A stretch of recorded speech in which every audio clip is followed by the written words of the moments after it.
Hello everyone. साथियों, जैसा कि हम लोग अपनी करंट अफेयर्स रिवीजन सीरीज़ में मई, जून, जुलाई, अगस्त, सितंबर और अक्टूबर के करंट अफेयर्स हम लोग ख़त्म कर चुके हैं। हम लोग हर दिन एक क्लास करते हैं और अभी अपना टारगेट है 14 तारीख तक मई तक के करंट अफेयर्स हम लोग ख़त्म कर लेंगे। कोशिश करेंगे जून तक भी कर लें, डेली चाहे 1 से 2 क्लास लेना पड़ जाए, लेकिन फिर भी अगर बहुत कम होता है फिर भी हम लोग मई तक इसको कवर करेंगे।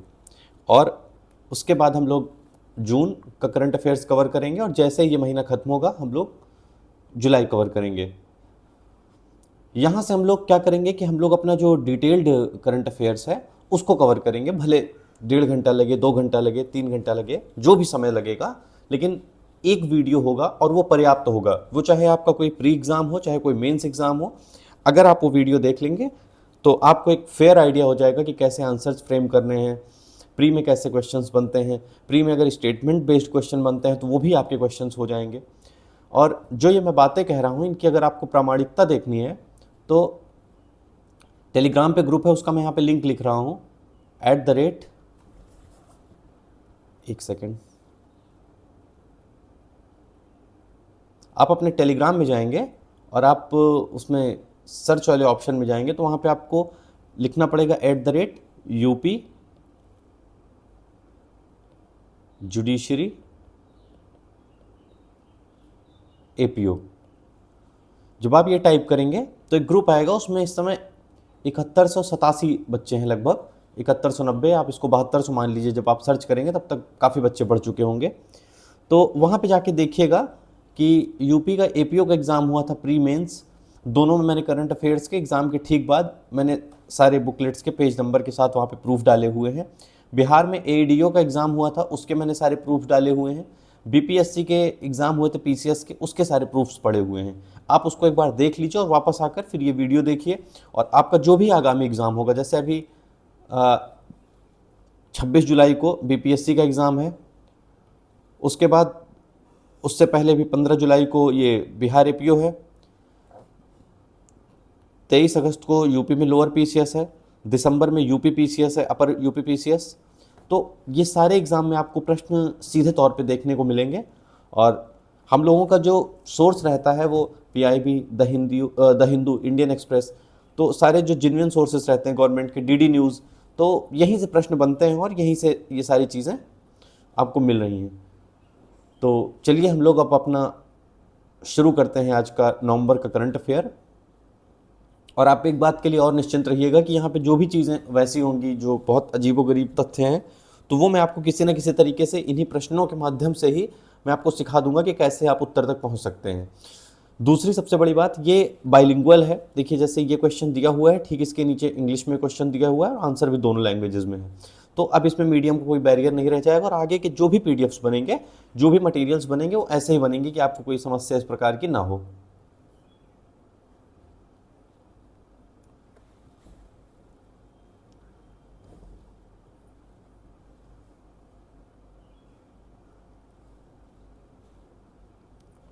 हमारा पहला प्रश्न है, 26 नवंबर यानी कि उस दिन कॉन्स्टिट्यूशन डे होता है, के मौके पर राष्ट्रपति प्रेसिडेंट द्रौपदी मुर्मू द्वारा संविधान का डिजिटल ट्रांसलेटेड संस्करण कितनी भाषाओं में जारी किया गया? तो ये जारी किया गया है 9 भाषाओं में। ये कौन सी 9 भाषाएं हैं? तो पहला है मलयालम, दूसरा है मराठी, तीसरा है नेपाली, चौथा पंजाबी, पांचवा बोडो, छठा कश्मीरी, सातवां तेलुगु, आठवां ओडिशा और 9वां असमिया। अगला प्रश्न देखते हैं, भारत के 53वें मुख्य न्यायाधीश के रूप में किसने पदभार ग्रहण किया है? आप सभी को पता होगा जस्टिस सूर्यकांत हैं। हमने अपनी पिछली वीडियो में भी ये देखा था। और जिसको ना याद हो रहा हो, इससे बहुत आसान तथ्य है, ये सबको पता होगा लगभग लगभग, बहुत बड़ी पोस्ट है। तो देखिए इसमें क्या है कि जो न्याय आप देखते हैं, तो न्याय सबको कौन देता है? न्याय सबको देते हैं सूर्य देवता। वो चाहे किसी भी वर्ग का, किसी भी जाति का, किसी भी समुदाय का व्यक्ति हो, सबको एक समान ऊर्जा अपनी वो देते हैं। नेक्स्ट, राष्ट्रपति द्रौपदी मुर्मू ने राज्यपाल की विधेयक स्वीकृति शक्तियों के संबंध में संविधान के किस आर्टिकल का उपयोग करते हुए सुप्रीम कोर्ट से सलाहकारी राय मांगी। तो आपको पता होगा कि सुप्रीम कोर्ट से जब सलाह लेनी होती है प्रेसिडेंट को, तो उसके लिए आर्टिकल 143 है अपने कॉन्स्टिट्यूशन ऑफ इंडिया में। नेक्स्ट देखते हैं,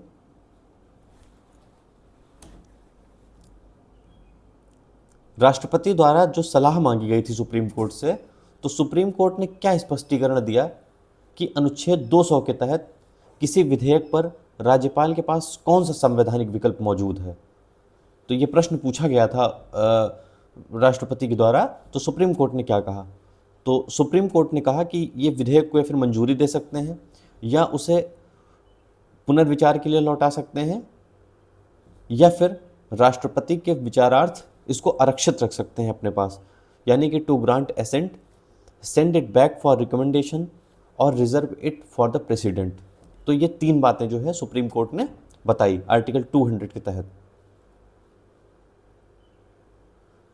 हाल ही में किस प्रमुख राजनेता ने अपना ही पुराना रिकॉर्ड तोड़ते हुए 10वीं बार मुख्यमंत्री पद की शपथ ली? तो ये नीतीश कुमार जी हैं बिहार के।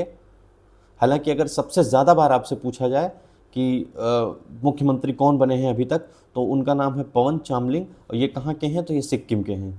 लेकिन प्रश्न आपका अगर जिस प्रकार से बनेगा आपको उस तरह से उत्तर देना है।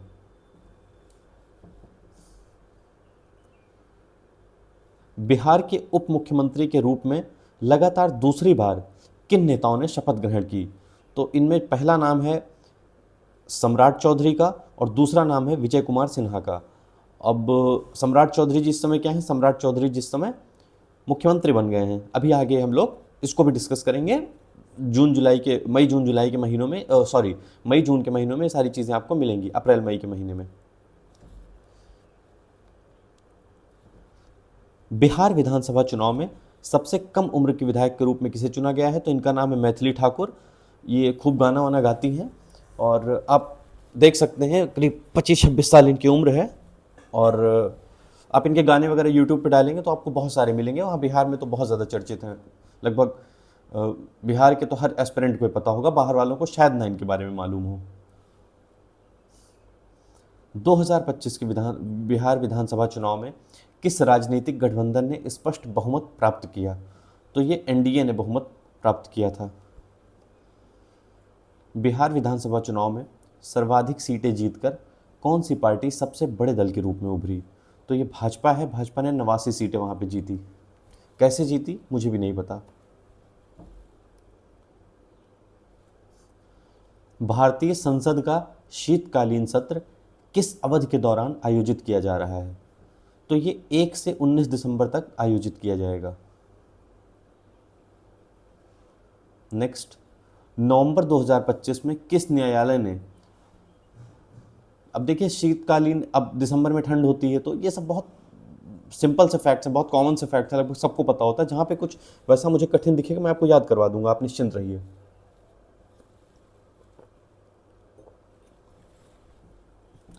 नवंबर 2025 में किस न्यायालय ने देश भर के स्कूलों, कॉलेजों, अस्पतालों और राजमार्गों में आवारा कुत्तों को हटाने का निर्देश दिया है? तो ये है सुप्रीम कोर्ट ऑफ इंडिया ने दिया है।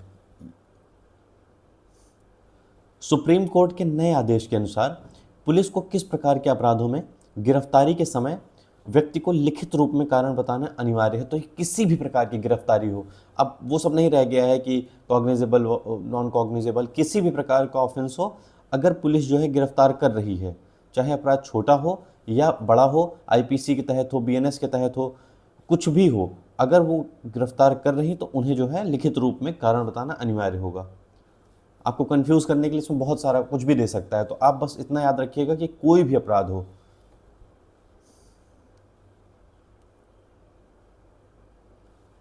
चुनाव आयोग द्वारा विशेष गहन पुनरीक्षण,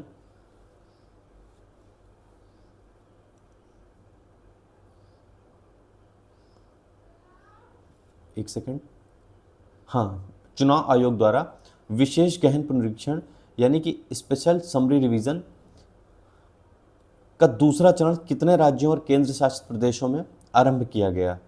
तो ये 9 राज्यों में प्रारंभ किया गया है और 3 केंद्र शासित प्रदेशों में। तो आपको पता होगा कि जैसे अब जहाँ जहाँ चुनाव हो रहे हैं या होने वाले हैं, तो वहाँ वहाँ ये किया जा रहा है। स्पेशल इंटेंसिव रिवीजन या इसको स्पेशल समरी रिवीजन भी कहते हैं। इसमें लोगों के डॉक्यूमेंट वगैरह की जांच की जाती है, जो उनके चुनाव से संबंधित जो डॉक्यूमेंट होते हैं तो उससे संबंधित उसकी जांच की जाती है कि उसने किसी गलत तरीके से कोई फर्जी दस्तावेज लगा करके तो वो चुनाव में नहीं शामिल हो रहा है, वोट नहीं डाल रहा है। तो ये बिहार में हुआ था सब, उसके बाद जो है अभी यूपी में हुआ है। ऐसे ऐसे 9 राज्यों में और 3 केंद्र शासित प्रदेशों में ये चीज़ हुई है। राज्य स्थापना दिवस के अवसर पर छत्तीसगढ़ विधानसभा के नवनिर्मित भवन का उद्घाटन किसके द्वारा किया गया है? तो भाई ये हैं prime minister Narendra Modi.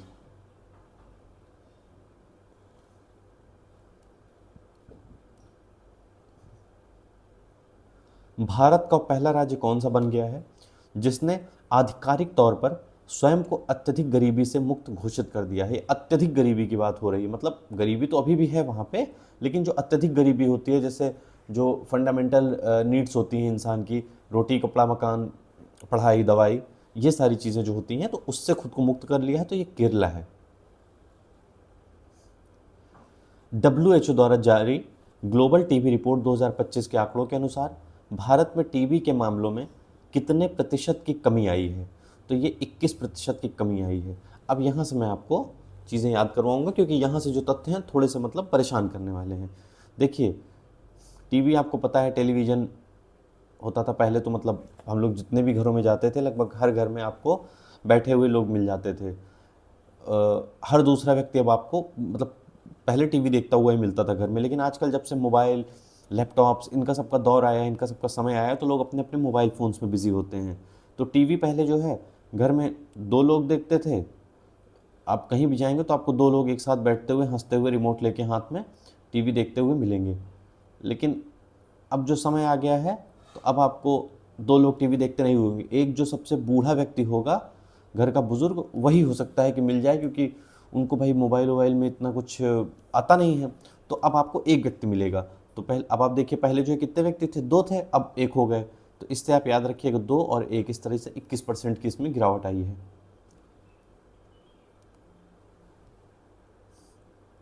WHO की ग्लोबल टीवी रिपोर्ट के अनुसार विश्व भर के कुल टीवी मामलों में कितना प्रतिशत हिस्सा केवल भारत में है? तो ये है 25% हिस्सा। तो ये बहुत बड़ा और चौंकाने वाला आंकड़ा है। तो ऐसे चौंकाने वाले आंकड़े आपके दिमाग में ज़रूर होने चाहिए। और ये अंक भी ऐसा है कि 25 सीधे सीधे 25, मतलब जितने वर्ड में है उसका 1/4 मतलब अकेले भारत में ही है मामले। तो ये कोई मुश्किल नहीं है याद करना, आराम से आप याद कर सकते हैं। और दूसरी चीज़ क्या है, कैसे इसको याद किया जाए? तो देखिए, अगर जिनको टीबी हो जाएगी तो वो हॉस्पिटल में जाएंगे तो वहाँ पे पर्चा बनवाएंगे। तो पर्चा या पर्ची से आप याद रखिएगा 25। और इसीलिए मैं कहता हूँ कि आपको जो गिनतियाँ हैं वो हिंदी में ज़रूर याद होनी चाहिए 100 तक। इससे क्या होता है, चीज़ें रिलेट करना आसान हो जाता है। और स्पेशली मैं तो चीज़ों को ऐसे ही याद किया करता था। जनजातीय समुदायों पर केंद्रित जीनोम अनुक्रमण यानी सीक्वेंसिंग परियोजना शुरू करने वाला देश का पहला राज्य कौन सा बना है? तो ये है गुजरात। एक बार प्रश्न फिर से देख लेते हैं। जनजातीय समुदायों पर केंद्रित जीनोम अनुक्रमण जीनोम सीक्वेंसिंग परियोजना शुरू करने वाला देश का पहला राज्य कौन सा है? तो यह है गुजरात। कुल मिलाकर के ये है कि जो वहाँ की ट्राइबल कम्युनिटी है, ठीक है, उनका जो है जीनोम सीक्वेंसिंग, इससे क्या फ़ायदा होगा? ये जीनोम सीक्वेंसिंग का कार्य कौन सी संस्था करती है? तो जो डिपार्टमेंट ऑफ बायोटेक्नोलॉजी है। तो बेसिकली ये बायोटेक्नोलॉजी के अंतर्गत ये सारा काम होता है। बायोटेक्नोलॉजी का क्या अर्थ होता है? बायो का मतलब होता है कोई जीवित व्यक्ति और टेक्नोलॉजी का मतलब होता है तकनीकी, ठीक है। तो उसी के अंतर्गत जो जीनोम सीक्वेंसिंग होती है, जीनोम इससे पता क्या चलता है, जैसे इससे पता ये चलता है कि उनमें विकास कैसे हुआ है। दूसरी बात क्या है कि उनमें परिवर्तन कितना आया है, उनमें क्या चेंजेस आए हैं, उनमें जो रोगों से लड़ने की क्षमता है वो कैसी है, जो रोगों से लड़ने की क्षमता में जो विकास हो रहा है वो कैसा हो रहा है। तो ये पहले गुजरात में ही होगा। याद कैसे रखा जाए? देखिए, जो जनजाति समुदाय हैं वो ज़्यादातर रात जो गुजारते हैं अपनी, कहाँ गुजारते हैं? वो जंगलों वगैरह में रात गुजारते हैं, पहाड़ों पेड़ों के नीचे, पहाड़ों के अगल बगल। तो इस तरीके से आप इसको याद रखिएगा। भारत के चिड़ियाघर में एन्सेफेलोमायोकार्डिटिस वायरस के संक्रमण से पहली बार किस जानवर की मृत्यु दर्ज की गई है? तो ये है अफ्रीकी हाथी। इसका नाम क्या है? इनका नाम है शंकर। उम्र इनकी कितनी है? इनकी उम्र है 29 वर्ष। और मृत्यु इनकी कब हुई है? मृत्यु इनकी हुई है सितंबर 2025 में।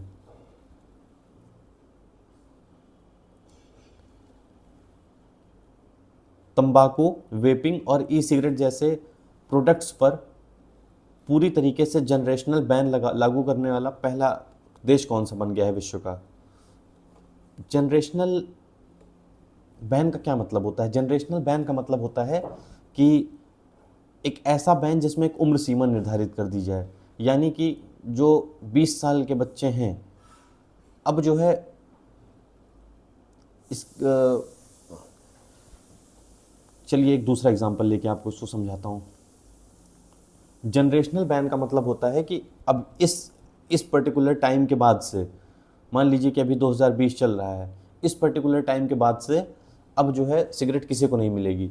वो चाहे 20 साल के बच्चे हों, चाहे 22 साल के बच्चे हों, किसी भी प्रकार के हों। जनरेशनल बैन का यही मतलब होता है सीधा सीधा कि एक ऐसा समय निर्धारित कर देना कि अब जो है इसके बाद से आपको सिगरेट नहीं मिलेगी, एक पर्टिकुलर टाइम निर्धारित कर देना। तो अब क्या होगा, मान लीजिए कि इन लोगों को फिर भी सिगरेट पीने की तलब लगेगी, तो ये लोग क्या करेंगे? ये बच्चे जो है परेशान होंगे। मैं अब ये ट्रिक से आपको याद करवा रहा हूँ। तो वो क्या कहेंगे? वो कहेंगे ना कि माँ ला दी। क्या ला दी? मतलब जो भी सिगरेट है, तम्बाकू है, वेपिंग है, वैसे तो माँ कभी नहीं लाएंगी, माँ तो बिल्कुल मारेंगी, लेकिन फिर भी अभी इसको याद करने के लिए माँ ला दी, क्योंकि उनके लिए तो बैन लग गया है, जनरेशनल बैन लग गया है। तो अब अपनी नेक्स्ट जनरेशन से वो लोग मतलब नेक्स्ट जनरेशन वाली उम्मीद करेंगे ना कि हाँ माँ ला देंगी। राष्ट्रीय विधिक सेवा प्राधिकरण नालसा के नए कार्यकारी अध्यक्ष के रूप में किसे नियुक्त किया गया है? तो इनका नाम है जस्टिस विक्रम नाथ। अब इसको कैसे याद किया जाए? देखिए, जब आप किसी लीगल सर्विस के लिए जाते हैं, ठीक है, तो आपको पता होगा कि कोर्ट में क्रम से लोगों को बुलाया जाता है कि अभी इनका नंबर है, इसके बाद इनकी फाइल है, तो क्रम में देखिए विक्रम में क्रम आ रहा है, आप इसको ऐसे रिलेट कर लीजिएगा। भारत के नए दूरसंचार सचिव का पदभार किसे सौंपा गया है? यानी कि टेलीकॉम सेक्रेटरी। तो इनका नाम है अमित अग्रवाल। कैसे याद किया जाए इनका नाम? देखिए, बात आप किससे करते हैं फ़ोन पे? बीच में एक वॉल लगी होती है, एक व्यक्ति इस तरफ होता है, कहीं कहीं आपने देखा होगा जेल वगैरह में भी ऐसे सीन्स देखे होंगे, और एक व्यक्ति इस तरफ होता है। यही लोग तो आपस में बात करते हैं फ़ोन पे, है ना? तो आप इसको इस तरीके से याद कर लीजिएगा। या कहीं आप होटल वगैरह में होते हैं, तो आपको कोई सर्विस लेनी होती है, तो वॉल की दूसरी तरफ जो है ऑफिस होता है, वॉल के इस तरफ आप होते हैं। तो अग्रवाल से आप याद रखिएगा कि जो आपकी आगे वाली वॉल है, उसके आगे कोई बैठा हुआ है, उसको आप फ़ोन कर रहे हैं। इस तरीके से एग्ज़ाम में आपको क्लिक कर जाएगा ये। भारतीय महिला विश्व कप 2025 विजेता टीम की किस प्रमुख खिलाड़ी को पश्चिम बंगाल पुलिस में डीएसपी पद पर नियुक्त किया गया है? तो ये ऋचा घोष हैं, बहुत ही जाना माना नाम है। किसी मतलब इनकी ट्रिक को मतलब इनको किसी ट्रिक की ज़रूरत नहीं है। केंद्र सरकार द्वारा 8वें वेतन आयोग यानी कि 8th पे कमीशन के अध्यक्ष के रूप में किसे नामित किया गया है? तो 8th पे कमीशन के जो अध्यक्ष हैं उनका नाम है रंजना प्रकाश देसाई। अब 8वां वेतन आयोग लग गया है। अब मान लीजिए कि किसी की सैलरी 50,000 थी, तो अब वो 1 लाख हो गई। जिसकी 1 लाख थी उसकी 2 लाख हो गई। तो अब क्या हुआ? उनके जीवन में प्रकाश आ गया ना, उनके जीवन में नया प्रकाश आ गया, उनके जीवन में नई चीज़ें आ गई हैं। तो अब उनको जो है रंज नहीं रह जाएगा किसी चीज़ का। रंज का मतलब होता है क्रोध, गुस्सा। पहले परेशानी थी भाई, 50,000 रुपये आ रहे थे। 50,000 में क्या होता है, आदमी इंटरनेट का दे देता है, किसी एक ड्राइवर है उसका उसको दे देता है, पेट्रोल है उसका दे देता है, कोई खाने वाला आ रहा है उसको दे देता है। अब मान लीजिए कि क्या हुआ कि अब इनको जो है रंज नहीं रह जाएगा, क्योंकि अब इनकी लाइफ में एक नई किरण आ गई, नई उम्मीद आ गई, नई होप आ गई है। वर्तमान में भारतीय मानक ब्यूरो के महानिदेशक कौन हैं? तो इनका नाम है संजय गर्ग। देखिए, जब कोई व्यक्ति मतलब स्टैंडर्ड होता है, मतलब यानी कि मानक होता है, ठीक है, तो हम क्या करते हैं? तभी हम उसकी जय जयकार करते हैं। जैसे भगवान की हम जय क्यों करते हैं? क्योंकि भगवान भी तो एक मतलब स्टैंडर्ड है ना हमारे लिए, कि मतलब लाइफ में कैसे होना चाहिए, क्या आदर्श होने चाहिए हमारे। तो मतलब एक जो स्टैंडर्ड होता है, तो हम जब हम देखते हैं कि हाँ किसी का स्टैंडर्ड है तभी हम उसकी जय जयकार करते हैं। अदरवाइज हम लोग ऐसे नहीं किसी को, मतलब अंधभक्त नहीं, हम ऐसे नहीं किसी को फॉलो करने लगते हैं। ये अभी नहीं पढ़ना है, जब एग्ज़ाम जिस महीने होगा उस एग्ज़ाम में मैं आपको करवाऊंगा, ये पढ़ना है। आईएमएफ ने भारत के जीडीपी और नेशनल अकाउंट्स डेटा को कौन सा ग्रेड प्रदान किया है? तो ये सी ग्रेड प्रदान किया है। इसके 4 ग्रेड होते हैं, ए, बी, सी, डी। अब आपको पता है कि सबसे अच्छा, ये उससे ख़राब, ये उससे ख़राब, ये सबसे ख़राब, तो इंडिया को सबसे ख़राब से बेहतर वाले में रखा है, लेकिन बहुत अच्छे ग्रेड में नहीं रखा है। अब सी से एक वर्ड होता है जो आप लोग एक दूसरे को ऐसे बोलते हैं, जैसे किसी ने कोई गलती कर दी तो आप लोग बोलते हैं कि पागल हो क्या, तो इसी का सिनोनिम्स होता है। तो आप इस तरीके से याद रखना कि हाँ इंडिया वालों को पता नहीं दुनिया क्यों मतलब वही समझती है। नेक्स्ट, इसको भी हम लोग एग्ज़ाम वाले मंथ के लिए ही करेंगे। दुनिया का सबसे बड़ा कॉरपोरेशन वेतन पैकेज एक दशक में 1 ट्रिलियन पाने वाले टेस्ला के सीईओ कौन हैं, जो वर्तमान में दुनिया के सबसे अमीर व्यक्ति भी हैं? तो इनका नाम है एलन मस्क। कितनी सैलरी इन्होंने अपने लिए बनाई है? लगभग आप मान के चलिए कि 85,000 करोड़ के आसपास, जब आप कैलकुलेट करेंगे। G20 की दक्षिण अफ्रीका प्रेसिडेंसी द्वारा जारी रिपोर्ट के अनुसार 2000 से 2023 के बीच भारत के शीर्ष 1% अमीर लोगों की संपत्ति में कितने परसेंट की वृद्धि हुई है? तो ये हुई है लगभग 62-63% के आसपास इनकी वृद्धि हुई है। ठीक है, अब आप समझिए कि मतलब जो दुनिया 1% लोग हैं भारत के, उनके पास उनकी प्रॉपर्टी में इतनी वृद्धि हुई है, और गरीब आदमी और गरीब होता जा रहा है। याद कैसे किया जाए इसको? अब देखिए, जो 1% अमीर लोग हैं, 1% अमीर लोग हैं, तो वो डंडे से मार मार के काम करवाते हैं गरीबों से। डंडे कैसे बनते हैं? डंडे बांस से बनते हैं। ठीक है, डंडे जनरली बांस से बनते हैं, तो बांस से आप इसको रिलेट कर लीजिएगा। 62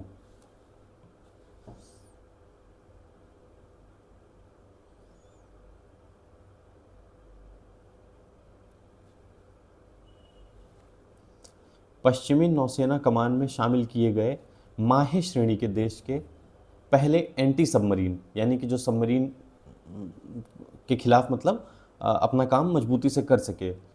वॉरफेयर यानी कि वॉर में भी ये शामिल हो सके। शैलो वाटर यानी कि छिछला पानी, बहुत गहरा पानी ना हो, उस क्राफ्ट का क्या नाम है? तो आईएनएस माहे। तो माहे क्लास का पहला है। ठीक है, माहे क्लास का पहला है, इसीलिए इसका नाम माहे है। अब जो दूसरा आएगा उसका नाम कुछ और होगा।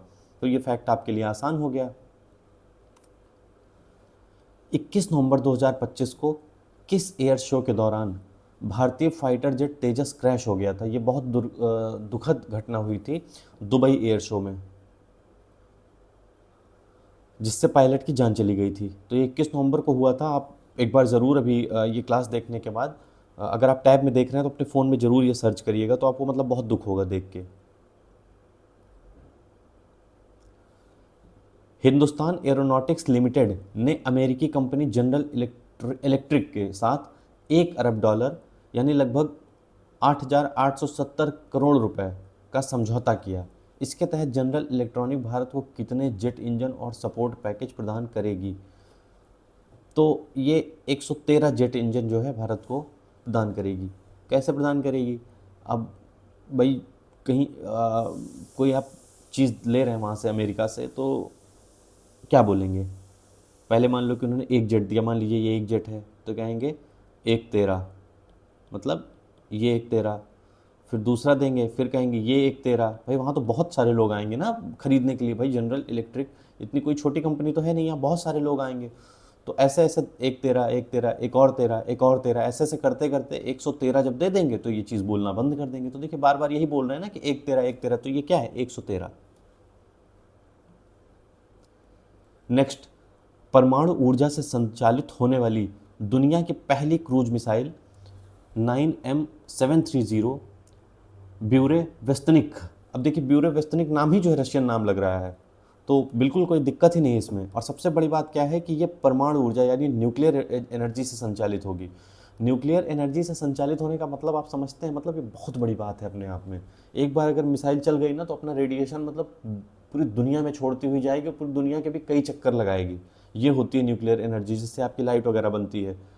तो अपने आप में बहुत बड़ी बात है। तो अभी रूस वगैरह को चैलेंज करना मतलब दुनिया का भी कोई कंट्री ऐसा नहीं है और ना अभी होगा आने वाले बहुत लंबे समय तक जो कि मतलब रूस वगैरह को टक्कर दे पाए। भाई न्यूक्लियर एनर्जी से कोई चीज़ अगर इन्होंने बना ली है, क्रूज मिसाइल बना ली है, तो मतलब आप समझ नहीं रहे इसका मतलब। आप इसको ज़रूर देखिएगा डिटेल में, तो आपको एक आइडिया लगेगा। भाई ये सब जनरल नॉलेज वाली चीज़ें, कोई ज़रूरी नहीं है कि आप किस एग्ज़ाम की तैयारी कर रहे हैं, क्या कर रहे हैं, ये फ़र्क नहीं पड़ता, लेकिन ये चीज़ें आपको वैसे भी जाननी चाहिए। आप इंसान हैं, इतना काफ़ी है। दुनिया के सबसे शक्तिशाली परमाणु क्षमता वाले, फिर देखिए परमाणु क्षमता की बात आ गई है तो इसमें आंख बंद करके आप रूस मार दीजिएगा। पोसाइडन का सफल परीक्षण किया है। ये देखिए रशिया है इसमें भी। भारतीय नौसेना के बेड़े में शामिल किया गया आईएनएस इक्षक मुख्य रूप से किस प्रकार का पोत है? तो देखिए इक्षक का मतलब ये है कि हाँ आप वाटर सर्वे से रिलेटेड है, ठीक है, लोगों की इच्छा जान रहे हैं कि भाई आप मतलब कैसा चाहते हैं, जल कैसा चाहते हैं, ये कैसा चाहते हैं, वो कैसा चाहते हैं। आप इसको इस तरीके से रिलेट करके इच्छा से आप रिलेट कर लीजिए कि ये जल सर्वेक्षण से रिलेटेड है। सर्वेक्षण में क्या होता है? सर्वे में लोगों की इच्छाएं पूछी जाती है ना। आसियान भारत स्मारक शिखर सम्मेलन के दौरान भारत ने किस देश के साथ 10 वर्षीय डिफेंस फ्रेमवर्क एग्रीमेंट साइन किया जिसमें एडवांस टेक्नोलॉजी साझा करना भी शामिल है? अब ये देखिए महा बकवास फैक्ट है और महा बेईमान देश के साथ इन्होंने किया है। आपको क्या लग रहा है एडवांस टेक्नोलॉजी शेयर करेगा वो अमेरिका अपनी? तो ये है यूएसए। तो आप इसको इस तरीके से याद रखिएगा कि ये महा बेईमान देश है। और ये कुल मिलाकर के आसियान भारत, अब अमेरिका वाले बहुत दूर हैं आसियान कंट्रीज से, तो वो चाहते हैं कि मतलब साउथ ईस्ट एशिया में उनका वर्चस्व बना रहे, इसीलिए भारत वालों के साथ या रह के कभी भारत के साथ कभी किसी देश के साथ ऐसे ऐसे समझौते किया करते हैं। नेक्स्ट देखते हैं, भारत और यूनाइटेड किंगडम के बीच संयुक्त सैन्य अभ्यास अजेय वॉरियर का आयोजन कहाँ किया गया? तो ये किया गया राजस्थान में। अब आपको मैं इसको याद करने का तरीका बताता हूँ। देखिए अजेय वॉरियर की बात हो रही है, ठीक है, तो अजेय वॉरियर जो भारत के सारे मतलब अजेय योद्धा थे, जैसे महाराणा प्रताप हो गए या और भी बहुत सारे मतलब जो राजपूत थे, कम से कम मतलब अपनी बात पे पक्के रहने के लिए वो जाने जाते हैं, तो वो सब कहाँ के थे? उनका जो क्षेत्र था वो कहाँ था? यही राजस्थान के आसपास था, है ना। तो आप इसको इस तरीके से, आमेर हो गया, मेरवाड़ हो गया, तो वहाँ के जो राजपूत थे वो मुग़लों के लिए लड़ते थे और वो अपनी बात के इतने पक्के थे कि मुग़ल इसी बात का फ़ायदा उठाकर मुग़लों ने जो है इनके साथ कई बार छल किया और यही कारण था कि इन लोगों के बाद में संबंध बिगड़ते गए। औरंगजेब की मैं आपको बात बताऊं, औरंगजेब मतलब जो भी उसके राजपूत साथी थे उनके बनवाए गए मंदिर तक उसने खुदवा डाले थे, खाली किस लिए? धन ढूंढने के लिए। लोग कहते हैं ना कि ये मतलब औरंगजेब है वो मंदिर तोड़ने के लिए जाना जाता है। तो देखिए मंदिर वंदिर तोड़ने से ना किसी को कुछ नहीं मिलता है। उसको पता था औरंगजेब को कि उस समय जो राजपूत हैं वो अपना धन छिपा करके मंदिरों के नीचे रखते हैं खजाने के तौर पे, तो वहाँ पे मतलब बहुत पैसा है। और इन लोगों के मन में ये चीज़ कहाँ से बनी? क्योंकि जब सोमनाथ आक्रमण पर हमला हुआ था तो उस समय से इन लोगों को ये लगा कि नहीं, भारतीय जो है अपना सारा धन मंदिरों के नीचे रखते हैं। भारत और श्रीलंका की सेनाओं के बीच ज्वाइंट मिलिट्री एक्सरसाइज मित्र शक्ति किस स्थान पर आयोजित हुआ? तो ये हुआ है बेलगावी, कर्नाटक में।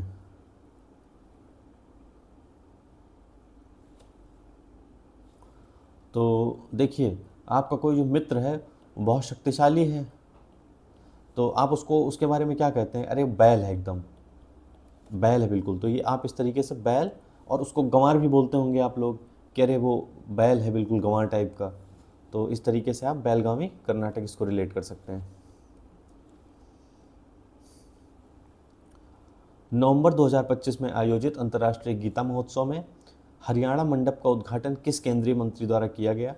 तो ये रक्षा मंत्री राजनाथ सिंह ने किया। कैसे इसको याद किया जाए? देखिए गीता महोत्सव की बात हो रही है, तो गीता मतलब श्री कृष्ण की वो थी, तो अगर आप वो करेंगे तो आपकी रक्षा हो जाएगी। अगर आप जैसे गीता को फॉलो करेंगे तो भगवान श्री कृष्ण जो है स्वयं आपकी रक्षा करेंगे। तो आप इसको ऐसे याद रखेंगे। संविधान दिवस यानी 26 नवंबर के विशेष अवसर पर पेरिस स्थित यूनेस्को मुख्यालय में किस भारतीय महापुरुष की प्रतिमा का अनावरण किया गया? अगर आप बुरा न माने तो मैं कुछ आपको बातें बताऊं इस पे। हालांकि अभी आपका पेपर है तो मैं ये नहीं चाहता हूं कि आपको बहुत परेशानी हो, लेकिन फिर भी कुछ मतलब ऐसी इंटरेस्टिंग चीज़ें होती हैं जिन्हें हमें जानना चाहिए। तो अगर आपको कोई समस्या ना हो तो मैं आपको बताऊं। देखिए क्या था कि एक सेकेंड, तारीख थी, ये प्रश्न आप एक बार देख लीजिए, जब तक मैं आपको बता रहा हूँ चीज़ें तब तक आप देख लीजिए ये प्रश्न एक बार और अच्छे से देख लीजिए। तारीख थी लगभग 17 दिसंबर की ही तारीख थी 1946। ठीक है, ये वो घटना थी जिसने संविधान सभा में मौजूद जितने भी कांग्रेसी नेता थे, चाहे मतलब बड़े कदों के नेताओं की मैं बात कर रहा हूँ, चाहे राजेंद्र प्रसाद हो गए, जवाहरलाल नेहरू हो गए, इन सब का नज़रिया एक व्यक्ति के प्रति मतलब पूरी तरीके से बदल दिया। हुआ क्या था, थोड़ा सा बैकग्राउंड बताता हूँ कि दिसंबर 46 में ही जो पंडित नेहरू हैं उन्होंने ऑब्जेक्टिव रिजोल्यूशन पास किया था संविधान सभा में। तो उस समय मुस्लिम लीग जो थी वो संविधान सभा के बहिष्कार कर रही थी, संविधान सभा का बहिष्कार कर रही थी और पूरे देश में तनाव का माहौल था। तो इस समय एक एम आर जयकर थे जो कि मुंबई से चुन के आए थे संविधान सभा में। हालांकि बाद में इन्होंने अपना इस्तीफा दे दिया था वहाँ से अम्बेडकर को सीट देने के लिए। तो एम आर जयकर ने प्रस्ताव रखा कि देखिए जब तक मुस्लिम लीग यहाँ नहीं आ जाती है तब तक हम लोगों को रुकना चाहिए, क्योंकि बिना उनके हम पूरे नहीं हैं। तो अब इस पर लगातार बहस चल रही थी। अब इस पर जो है पंडित जी जो डॉक्टर राजेंद्र प्रसाद थे, तो उन्होंने इस पर कहा कि मुझे लगता है कि जैसे इस पर अम्बेडकर को बोलना चाहिए। अम्बेडकर को क्यों बोलना चाहिए? क्योंकि देखिए मुस्लिम अपने आप को मतलब माइनॉरिटी कहते आ रहे हैं एक लंबे समय से। ठीक है, तो अम्बेडकर की भी गिनती इन्हीं लोगों के रिप्रेजेंटेटिव के रूप में होती थी जो मतलब SC ST समुदाय था। तो इन्होंने अम्बेडकर को आमंत्रित किया।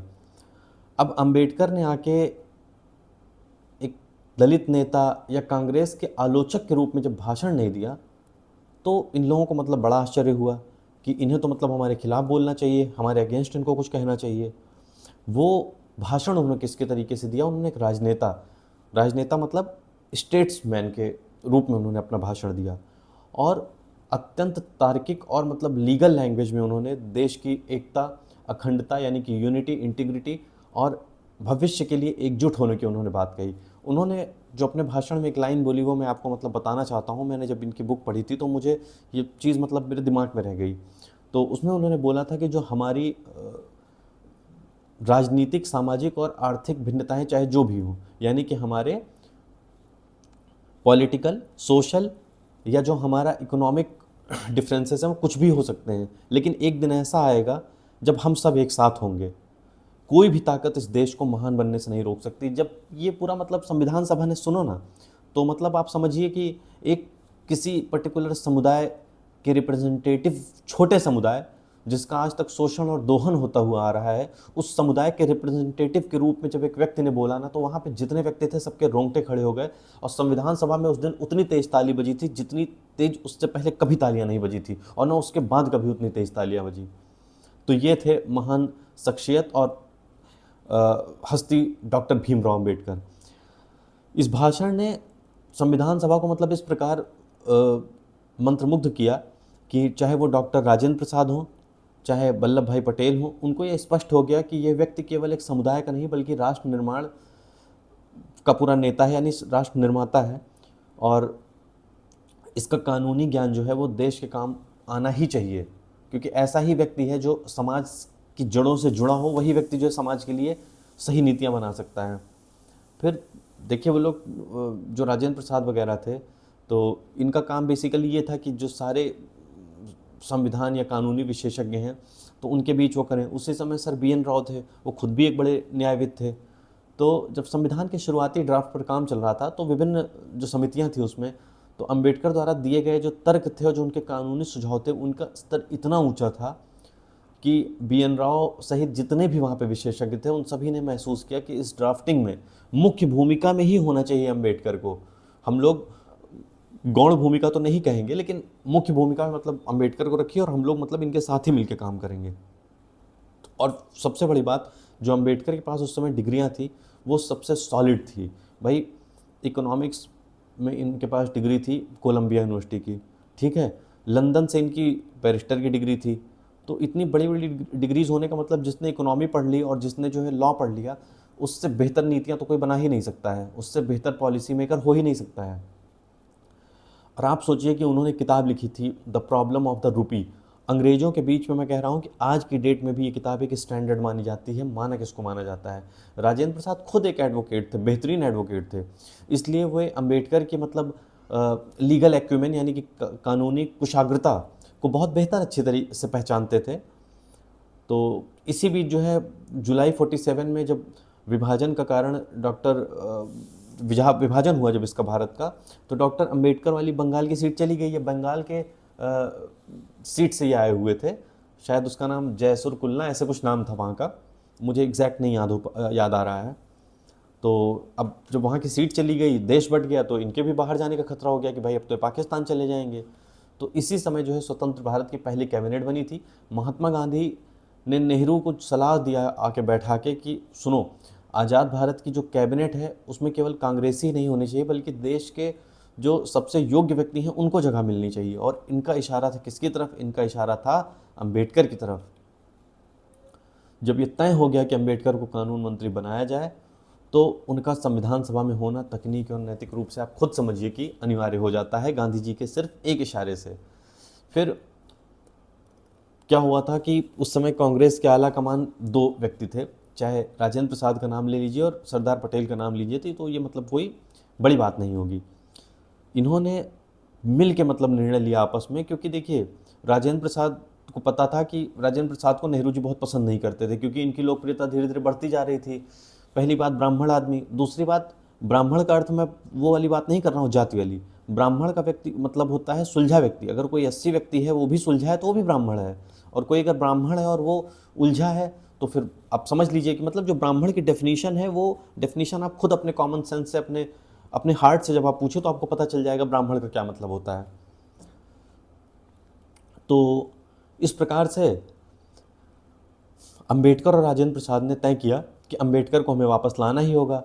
तो जब डॉक्टर राजेंद्र प्रसाद ने बम्बई के प्रधानमंत्री, उस समय जो स्टेट्स होते थे तो वहाँ पे पीएम होते थे, सीएम नहीं होते थे, उन्होंने बीजी खेर को पत्र लिखा और उसमें कहा कि अब तक संविधान सभा में डॉक्टर अंबेडकर का काम इतना रचनात्मक रहा है कि हम उन्हें खोना अफोर्ड नहीं कर सकते। इसके बाद सरदार पटेल ने क्या किया कि अपनी जो राजनीतिक पकड़ है उसका इस्तेमाल करते हुए बम्बई से अंबेडकर का निर्विरोध चुनाव सुनिश्चित करवाया। और कैसे करवाया था, वही मैंने आपको बताया था कि एम.आर. जयकर को इस्तीफा दिलवाया गया, उनकी सीट खाली हुई, उस सीट पर अंबेडकर को बैठा दिया गया। चलिए, बहुत ज़्यादा मैंने इस पे बोल दिया। डॉक्टर भीमराव अंबेडकर, मैं कभी अंबेडकर पे मैं चाहता हूँ कि मैं मतलब ज़रूर एक वीडियो बनाऊँ पूरा। और आप लोग यार कुछ मतलब कमेंट वगैरह नहीं करते हैं, वीडियो पे लाइक्स वगैरह नहीं देते, इतना मतलब पैसिव आपका वो रहता है कि मैं खुद डिमोटिवेट हो जाता हूँ। नहीं तो मैं सच में मैं आपको वो देना चाहता हूँ जो शायद आपको और किसी प्लेटफॉर्म पे इतना बेहतर कंटेंट आपको ना मिले। नवंबर 2025 में UN COP30 क्लाइमेट समिट का आयोजन किस शहर में हो रहा था, जहां आयोजन स्थल पर आग लगने की घटना सामने आई? तो ये हो रहा था बेलेम, ब्राज़ील में।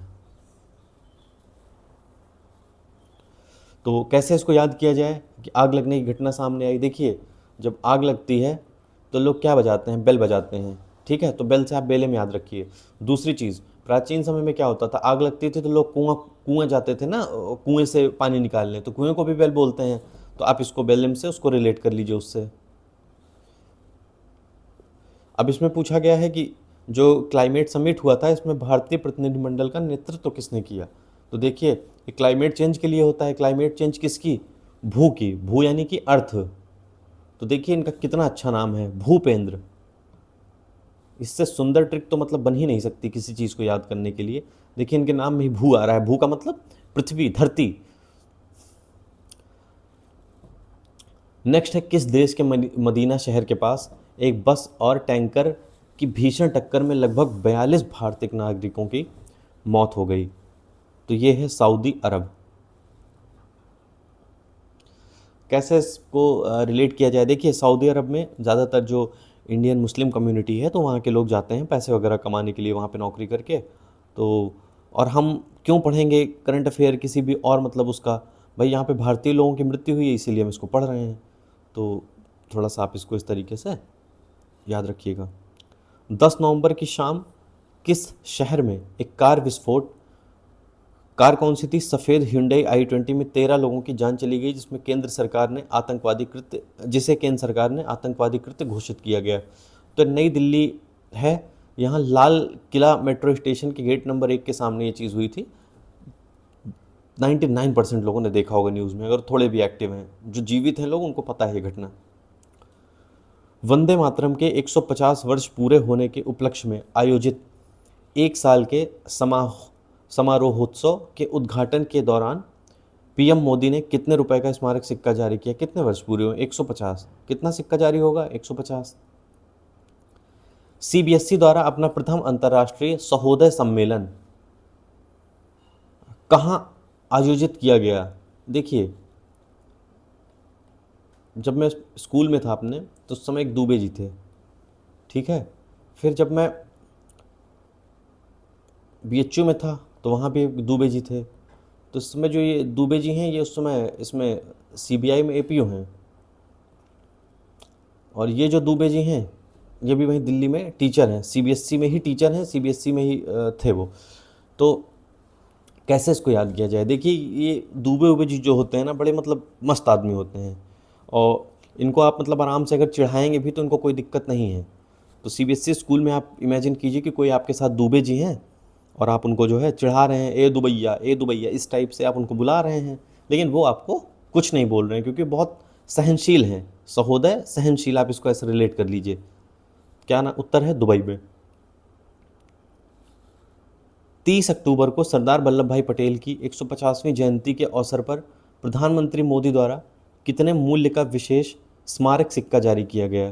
कितने वर्ष हुए? 150, फिर से 150 आ जाएगा। वर्ष 2025 के डेविस कप का खिताब किस देश की टीम ने अपने नाम किया है? तो ये है इटली। कैसे याद किया जाए? डे विश पढ़िए इसको, इसको पढ़िए डे विश।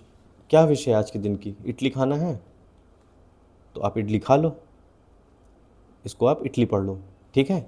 इडली खाना है तो आप इडली के आप मतलब विश करो। या क्या विश है आपकी कि आप इटली घूमने जाओ? अब देखिए मोदी जी जो है जाते हैं हमेशा, तो अब हर भारतीय की ही विश बन जाएगी।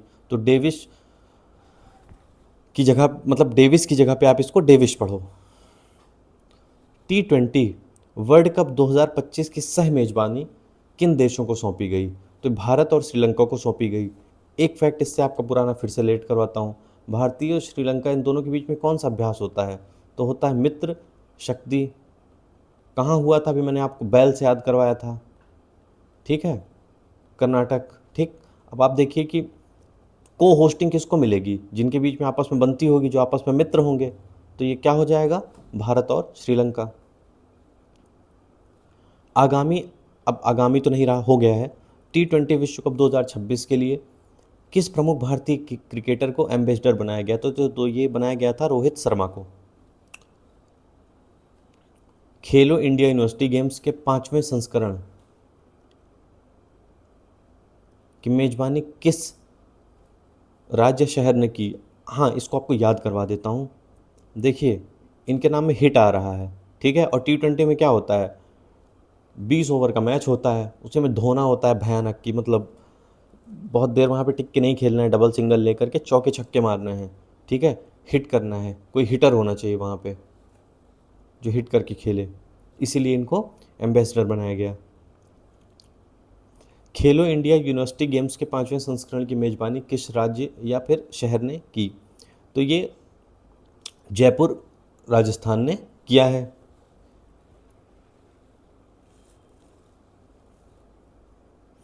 कैसे याद करवाया जाए? देखिए,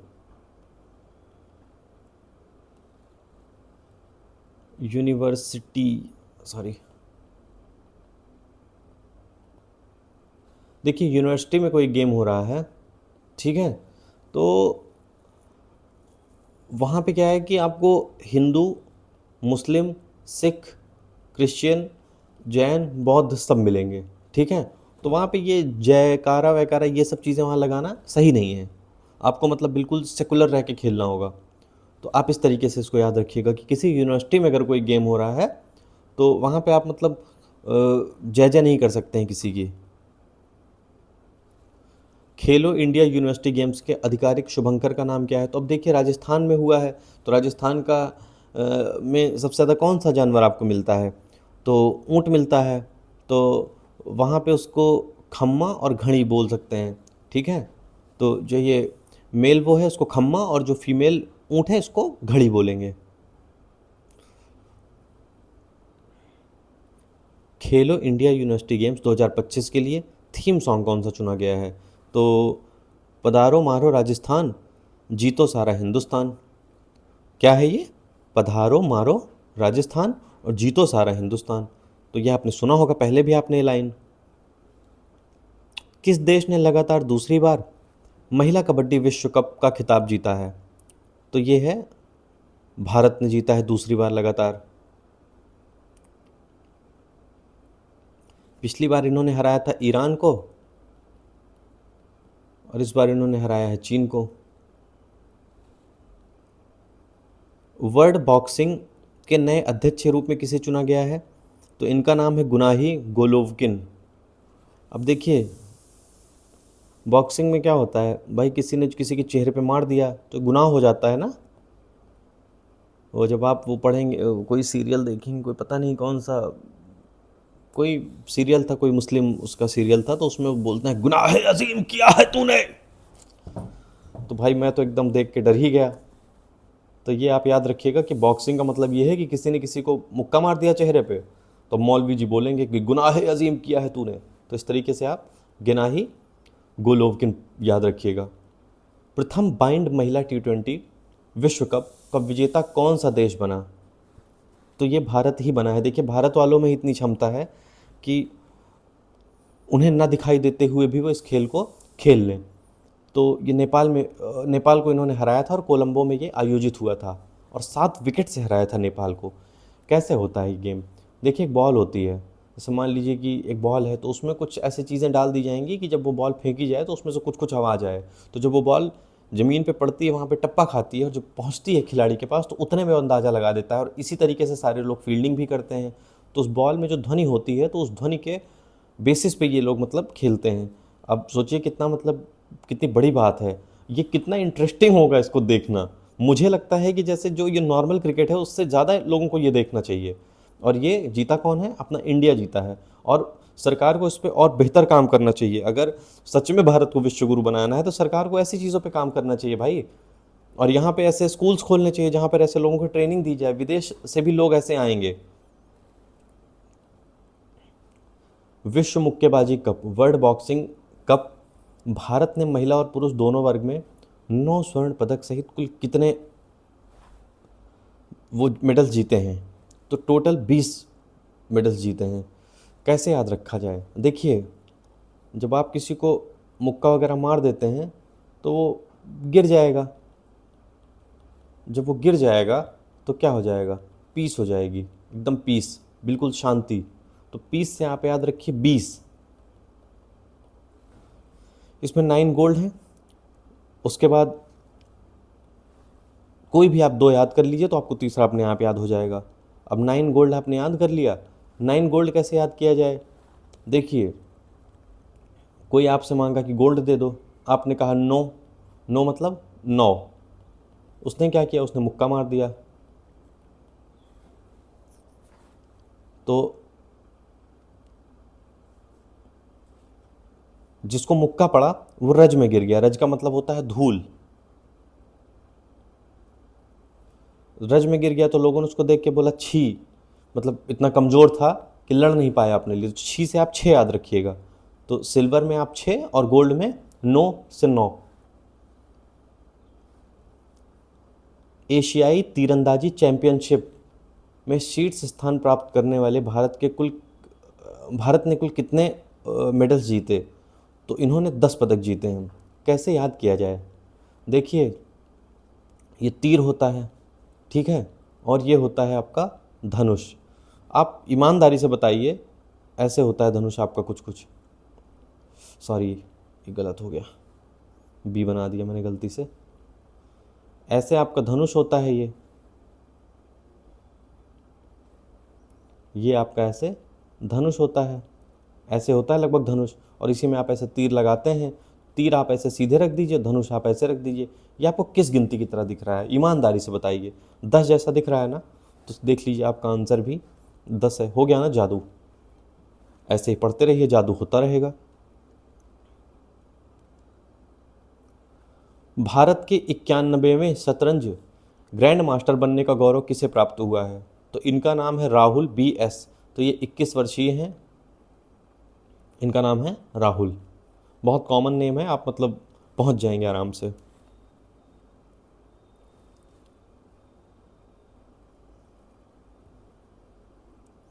अब पूछा गया है 90वें ग्रैंड मास्टर कौन बने हैं? तो इनका नाम है इलम पर्थी। आप एक लेटेस्ट इसमें से याद रखिएगा, मैं लास्ट में अपने उस पर टेलीग्राम चैनल पे मैं डाल दूंगा, वहाँ पे आप एक याद रख लीजिएगा जो लेटेस्ट होगा। एक सक्षम राष्ट्रीय टीम के लिए चयनित होने वाली भारत की पहली महिला पैरा एथलीट कौन बनी है? तो सक्षम नेशनल टीम कौन सी होती है? तो मतलब ये है कि जो एथलीट्स हैं, तो जो कुछ होते हैं दिव्यांग एथलीट्स होते हैं, कुछ होते हैं नॉर्मल एथलीट्स होते हैं। तो ये दिव्यांग हैं, समझिए। मतलब मैं आपसे फिर से कह रहा हूँ, जैसे करंट अफेयर्स का मतलब ये होता है ऐसे नामों को पढ़ना, ऐसी शख्सियत को पढ़ना जहाँ पे आप अगर इंटरव्यू में भी बैठे हैं, या मैं कह रहा हूँ दुनिया के किसी मंच पे बैठे हैं, तो आप उन लोगों का नाम ले सकें, आप उन चर्चाओं को कर सकें, या जो चर्चाएं हुई हों जो कि मतलब आपको एक नई प्रेरणा दें। तो वही होता है करंट अफेयर्स। करंट अफेयर्स का ये मतलब नहीं होता है कि पड़ोस में युवक ने युवती का किया रेप। मतलब क्या यार, क्या न्यूज़पेपर्स ने आजकल मतलब बना दिया है। तो आप ऐसी घटनाओं को बिल्कुल भी अवॉइड करिए। आप करंट अफेयर्स का मतलब होता है कि स्टैंडर्ड क्वेश्चंस का। तो वो सब जो काम है, रेप हो गया, मर्डर हो गया, जीजा साली को भगा ले गए, चाचा चाची से भतीजा चाची से शादी कर लिया। यूट्यूब पे आपने देखे होंगे ऐसे रील्स, और जो चीप न्यूज़पेपर्स होते हैं वहाँ पे ऐसे ही खबरों से उनकी दुकान चलती है। तो वैसी खबरों से आपको बचना है यार, आपको एक स्टैंडर्ड चीज़ें पढ़नी है। तो देखिए, शीतला देवी जो हैं, आप एक बार ज़रूर इनके बारे में इनका कुछ देखिएगा यूट्यूब पे। थोड़ा सा आप 1 मिनट का समय दीजिएगा, तो आपको ज़रूर एहसास हो जाएगा कि आप पेपर देने जा रहे हैं तो आपको लग रहा होगा दुनिया में सबसे ज़्यादा परेशान आप ही हैं। पता है, ये पैर से मतलब तीर चलाती हैं, इनके हाथ नहीं है, दोनों पैर से पकड़ के तीर चलाती हैं। और ये जो नॉर्मल लोग हैं, ये उनके बीच जा रहे हैं compete करने। तो यार इनको मतलब इनके लिए हम आप ट्रिक बनाए याद करने के लिए, तो मतलब मेरे आपके इससे बुरे दिन क्या होंगे। ICC T20 वर्ल्ड कप का फाइनल मुकाबला किस स्टेडियम में खेला जाएगा? तो ये नरेंद्र भाई, देखिए फाइनल, तो फाइनल मैच में क्या होगा, बहुत सारे लोग आएंगे, बहुत सारी पब्लिक आएंगी, क्योंकि इंडिया तो मतलब क्रिकेट की दीवानी है। इंडिया में आप एक समय का खाना मत दीजिए लोगों को, लेकिन मैच उनको दिखा दीजिए। ऐसा लगता है कि मतलब उनका घर ही उसी से चल रहा है। तो अब देखिए, ज़्यादातर लोग आएंगे तो नाम होना चाहिए सरकार का। भाई सरकार का नाम होगा, सरकार वर्ल्ड फेमस होगी। तो क्या नाम है इसका? नरेंद्र मोदी स्टेडियम।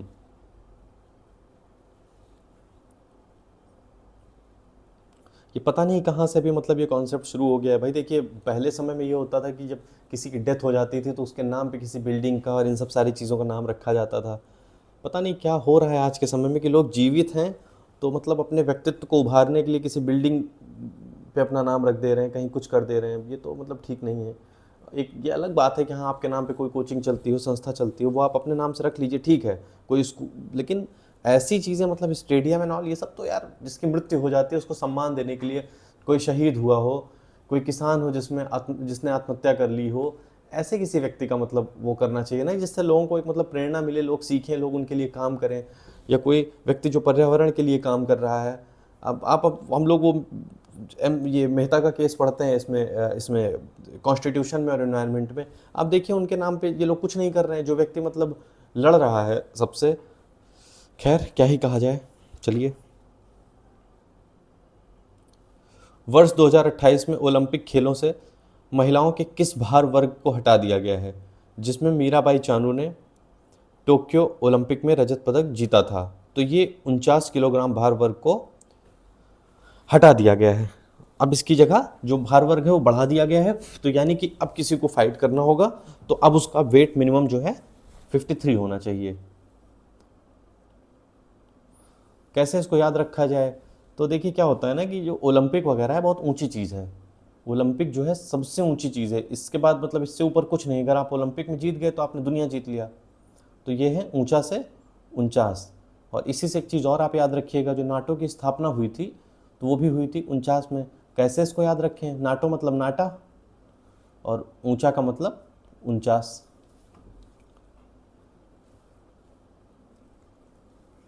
भारत ने अपना पहला महिला वनडे विश्व कप फाइनल किस टीम को हराकर जीता? चलिए अब जल्दी जल्दी कवर करते हैं, अभी बहुत सारे पेजेस बचे हुए हैं। तो ये दक्षिण अफ्रीका को हराया था। कैसे याद रखा जाए? देखिए ये एकदम फ्री का है, कोई भी आए इनको हरा के चला जाए। तो भारत ने 52 रनों से जीत दर्ज की। महिला वनडे विश्व कप फाइनल मुकाबले में प्लेयर ऑफ द मैच का पुरस्कार किससे दिया गया? तो ये दिया गया है शेफाली वर्मा को।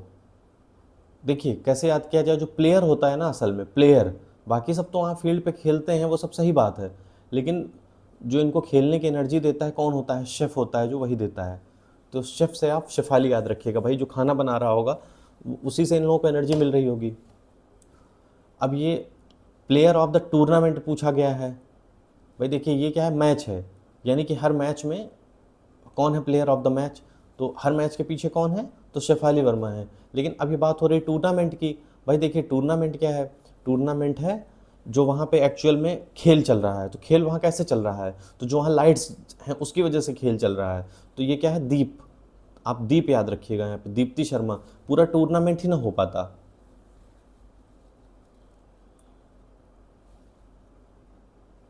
किस देश के दिग्गज क्रिकेटर केन विलियमसन ने T20 से संन्यास लिया है? तो यह है न्यूजीलैंड के। पेशेवर टेनिस को अलविदा कहने वाले भारतीय खिलाड़ी रोहन बोपन्ना ने अपने करियर में कितने ग्रैंड स्लैम जीते हैं? तो इन्होंने 2 ग्रैंड स्लैम जीते हैं। कैसे याद किया जाए? इसमें देखिए एक वर्ड आ रहा है पन्ना। तो जो पन्ने होते हैं वो दोनों तरफ होते हैं। जैसे अगर आपको एक पूरा पेज मिलेगा तो आप देखेंगे उसमें आगे भी आप लिख सकते हैं, पीछे भी लिख सकते हैं, इररिस्पेक्टिव ऑफ कि उस पर लाइनिंग है नहीं है, ये वो ये सब छोड़ दीजिए। लेकिन पन्ने में कितने तरफ होते हैं? 2 साइड होते हैं। 53वें इंटरनेशनल एमी अवार्ड्स में सर्वश्रेष्ठ अभिनेता का खिताब किसने जीता है? तो इनका नाम है ओरिओल प्ला। कैसे याद किया जाए? देखिए जब कोई छोटा बच्चा है, इम्मी इम्मी मतलब अपनी मम्मी को अपने जिस तरीके से वो बोल पाता है, तो तुतला के या जिस भी तरीके से तो बोलता है ना इम्मी इम्मी, तो उसकी मम्मी आके क्या कहती हैं? उसको दुलार करती हैं, तो उसको बोलेंगे ना ओली ओली ओली। तो इस तरीके से आप इसको ओरिओल याद रखिएगा। नेक्स्ट 53वें, फिर वही है एमी अवार्ड्स में किस देश ने सर्वाधिक 7 ट्रॉफियाँ जीती? सर्वाधिक श्रेणियों में 7 ट्रॉफियाँ जीती। तो ये जीती है ब्रिटेन ने। तो अब देखिए क्या है कि सर्वाधिक जो ये लेके जाना होगा, ट्रॉफियाँ लेके जानी होंगी, तो कैसे जाएगा आदमी? ट्रेन से जाएगा ना। सर्वाधिक ट्रॉफियाँ जब जीतनी होंगी, लेके जाना होगा, तो आदमी ट्रेन से जाएगा। तो आप इसको इस तरीके से ब्रिटेन आप इसको रिलेट कर लीजिए इससे।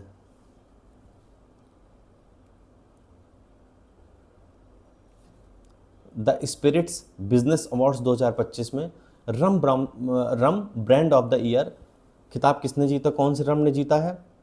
तो देखिए जब कहीं कुछ लोग रम वम पी रहे होते हैं, तो जब बहुत ज़्यादा लोग रम वम पी लेते हैं तो उनको लोग सलाह देते हैं, उनके दोस्त वगैरह, कि यार मतलब इसको अब तुम कम कर दो, ठीक है, कम कर दो पीना, नहीं तो मतलब तुम्हारे लीवर एंड ऑल सब कुछ तुम्हारा ख़राब हो जाएगा। तो इनका क्या नाम है? कैमी करा। कैमी करा, कम करा। मिस यूनिवर्स का ताज किसने पहना है? तो इनका नाम है फातिमा बोश फर्नांडेज। फातिमा बोश फर्नांडेज। भारत में कौन कौन थी मिस यूनिवर्स? तो देखिए सुष्मिता सेन का नाम बहुत इसमें फेमस है। इसको याद कैसे किया जाए? और ये किस कंट्री से हैं? तो ये है मैक्सिको से।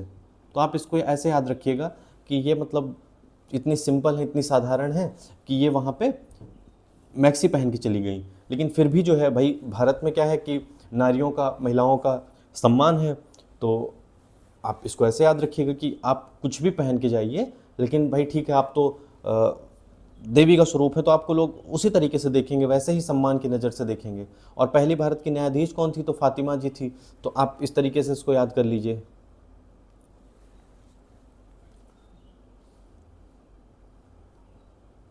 स्वदेशी भैंस या गाय की नस्लों का पालन करने वाले सर्वश्रेष्ठ डेयरी किसान के लिए प्रथम नेशनल गोपाल रत्न अवार्ड किसे प्रदान किया गया है? तो इनका नाम है अरविंद यशवंत पाटिल। तो ये कहाँ के हैं? कोल्हापुर, महाराष्ट्र के हैं। एक बार देख लीजिएगा, ज़रूरी नहीं कि आए प्रश्न, लेकिन अगर आए तो आपको याद होना चाहिए कि बड़ा नाम है। जैसे गाय भैंसों के तबेले बड़े होते हैं, तो इनके नाम देखिए, अरविंद है, फिर यशवंत हैं, फिर पाटिल हैं, कोल्हापुर, महाराष्ट्र। तो 5 चीज़ें आपको याद रखनी है इनके उसमें। इंदिरा गांधी शांति पुरस्कार, तो ये किसने जीता है? तो ये जीता है इन्होंने मिशेल बाचेलेट। ये कौन है? चिली की पूर्व राष्ट्रपति हैं।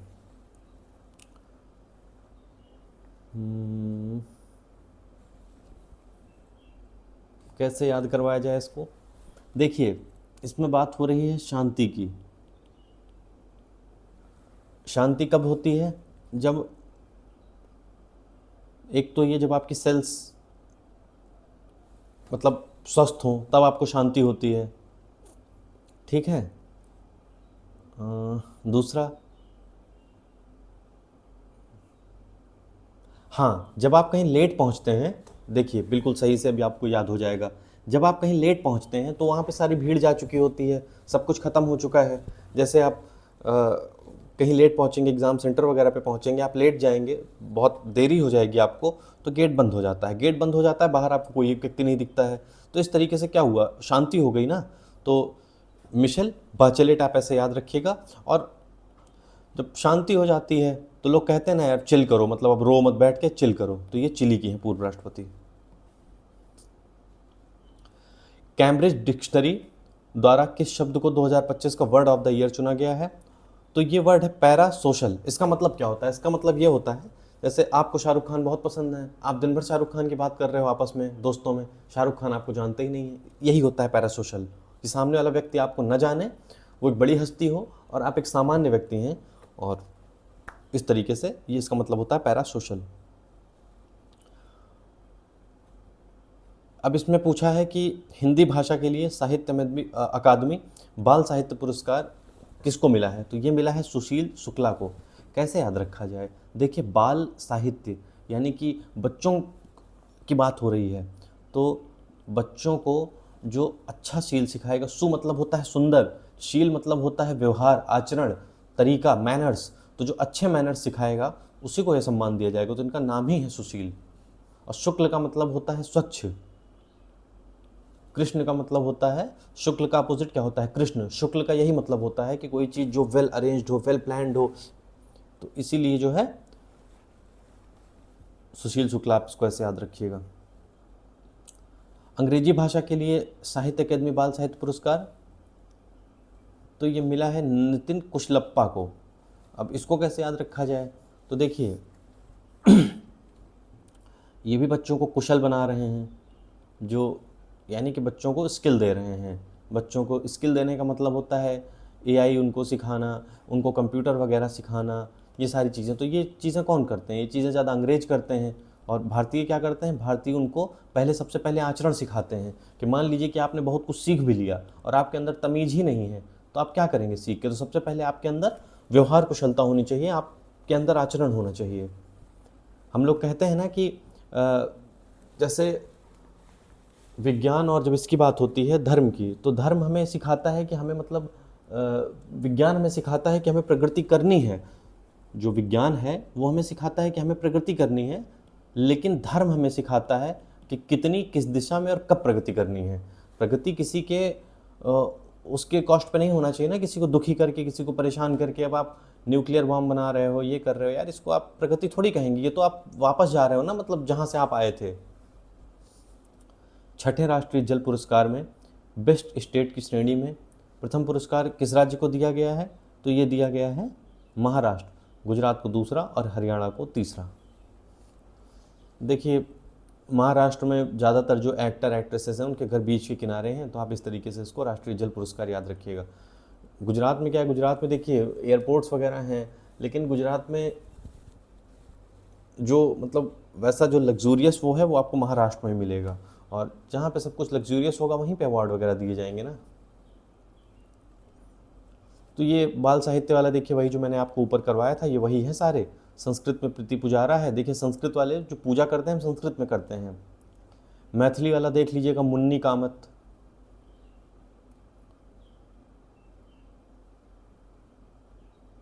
अब इसको कैसे याद रखिए, देखिए मुन्नी बदनाम हुई जो सॉन्ग था, तो उसमें वो कहती है ना कि मैं मुन्नी मैं मुन्नी मैं मुन्नी, तो इस तरीके से आप मैथिली से मुन्नी को रिलेट कर लीजिएगा। असमिया में सुरेंद्र मोहन दास, कैसे इसको याद किया जाए। असम का मतलब होता है असम, मतलब जो चीज़ें सम ना हो, समान ना हो, जो चीज़ें समान ना हो उसको हम लोग कहते हैं असम। तो जो दास वगैरह जहाँ पे होंगे, जहाँ दास प्रथा होगी वहाँ कहाँ समानता होगी लोगों में, तो इसको आप सुरेंद्र मोहन दास से रिलेट कर लीजिएगा।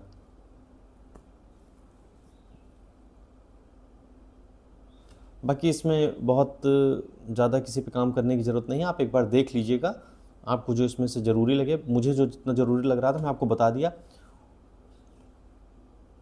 तमिल में विष्णुपुरम सर्वानंद। अब आप इसको ऐसे याद रखिए, किसी से मिलने की बात हो रही, कहाँ बात हो रही, विष्णुपुरम। आप आपको पता है ना जो कॉलोनीज़ होती हैं, जैसे पाटलिपुत्र कॉलोनी है पटना में, और ऐसे ऐसे करके मतलब राजाजीपुरम है लखनऊ में। तो जो पुरम वगैरह हैं जिस कॉलोनीज़ के नाम के आगे होते हैं, तो आप इसको ऐसे याद रखिएगा कि विष्णुपुरम कॉलोनी में कोई मिलने की बात कर रहा है।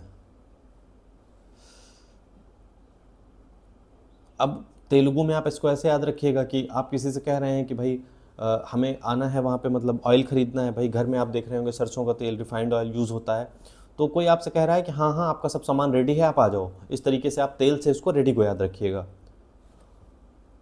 उर्दू में आप याद रखिएगा गजनफर इकबाल, मतलब ये तो नाम ही ऐसा है कि आपको याद हो जाए। और डोगरी में किसको मिला है, डोगरी में मिला है परिहार शौक को।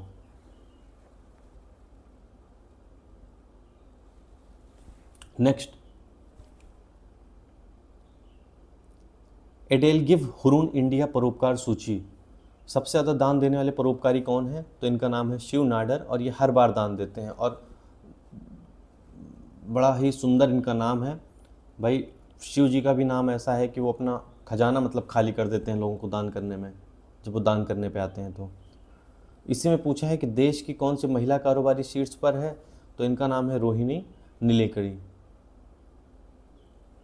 कैसे याद किया जाए, तो देखिए कोई रोता हुआ इनके सामने आया, रो, तो ये उसको जो है नहीं नहीं करती हैं, नहीं जो है कभी नहीं बोलती हैं, उसको जो है दे देती हैं जो भी उससे मांगा जाता है, जो भी मतलब इनसे मांगा जाता है दान वगैरह, कि भाई हमको जो भी मतलब आपसे संभव हो हमको हेल्प कर दीजिए, तो ये जो है रोहिणी नीलेकणी जी हेल्प कर देती हैं, इसीलिए इनको ये अवार्ड मिला है। QS world university ranking, Asia में किस यूनिवर्सिटी ने पहला स्थान प्राप्त किया है, तो ये हांगकांग यूनिवर्सिटी है। लगभग हर बार इस यूनिवर्सिटी का नाम रहता है, तो अगर आप पढ़ रहे हैं करंट अफेयर, तैयारी कर रहे हैं आप 1-2 साल से, तो आपको ये पता होगा। अब इसमें पूछा है कि QS में भारत में किस संस्थान को सबसे बेहतर रैंकिंग प्राप्त हुआ है, तो ये दिल्ली है। कैसे याद किया जाए भारत वाला, कोई आपसे कहता है ना कि मतलब क्यों, अगर कोई भी आपसे पूछता है किसी सवाल के लिए कि भाई क्यों तुम्हारा ये चीज़ करने का मन नहीं है या क्यों है, तो आप कहते हैं ना कि मतलब मेरा दिल नहीं बोल रहा है, मेरा दिल बोलेगा तो मैं करूँगा, मेरा दिल बोलेगा तो मैं नहीं करूँगा, तो ये IIT दिल्ली है।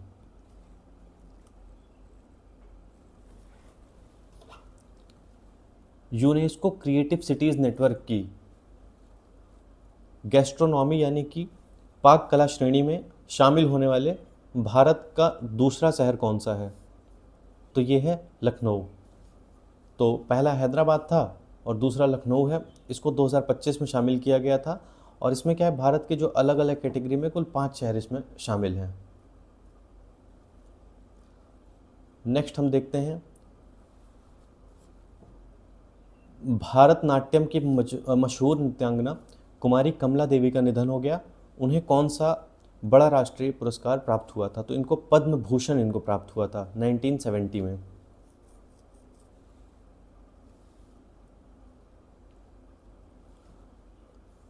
जो अभिनेता धर्मेंद्र हैं उनका निधन हो गया।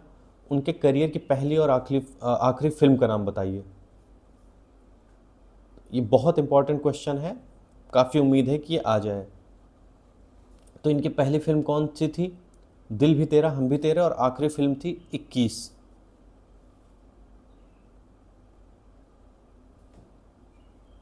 कामिनी कौशल का निधन हो गया है, वे किस क्षेत्र से जुड़ी हुई थी? तो यह एक अभिनेत्री थी।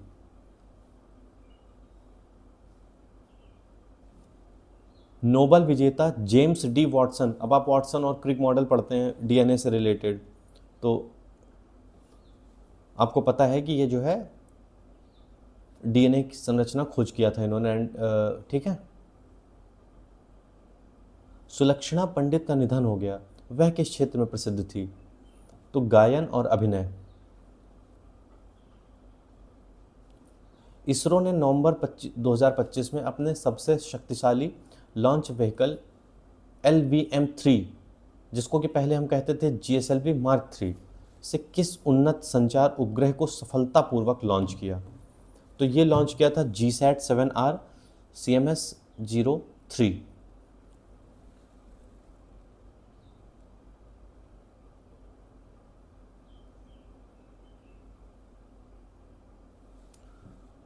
संयुक्त राष्ट्र पर्यावरण कार्यक्रम यानी कि यूनाइटेड नेशंस एनवायरनमेंट प्रोग्राम की ग्लोबल मीथेन स्टेट्स रिपोर्ट, एक सेकेंड, हाँ यही थोड़ा सा मुझे नहीं समझ में रहा था, sorry. United Nations Environment Programme की ग्लोबल मीथेन स्टेट्स रिपोर्ट के अनुसार भारत मीथेन गैस उत्सर्जन के मामले में किस स्थान पर है? तो ये तीसरे स्थान पे, पहले स्थान पे इसमें अमेरिका है, दूसरे स्थान पर चाइना है, सॉरी ये चीन और यूएसए है। तो यानी कि पहले स्थान पर इसमें चाइना है और फिर यूएसए है। और अभी आगे मिलेगा, या हो सकता है मैंने पिछले किसी वीडियो में पढ़ाया हो। अभी जो मैंने आपको बताया है कि यूएसए, चाइना और इंडिया, मतलब अभी मैंने एक रैंक गड़बड़ बता दिया था ना यूएसए और चाइना, तो मैंने गड़बड़ नहीं बताया, तो मेरे दिमाग में चल रहा था वो वाला। जैसे जो इलेक्ट्रिक गैजेट्स होते हैं तो उसका जो वो निकलता है वो वेस्ट वगैरह, तो उस मामले में यूएसए टॉप पे है, चाइना सेकंड पे है, इंडिया थर्ड पे है। हो सकता है ये आगे आए करंट अफेयर, या हो सकता है मैंने पिछले वीडियो में आपको कहीं पढ़ाया हो। 12,000 साल के बाद किस देश में स्थित हेली गुब्बी ज्वालामुखी फटा जिसकी राख का बादल भारत तक पहुंच गया? तो ये है इथियोपिया।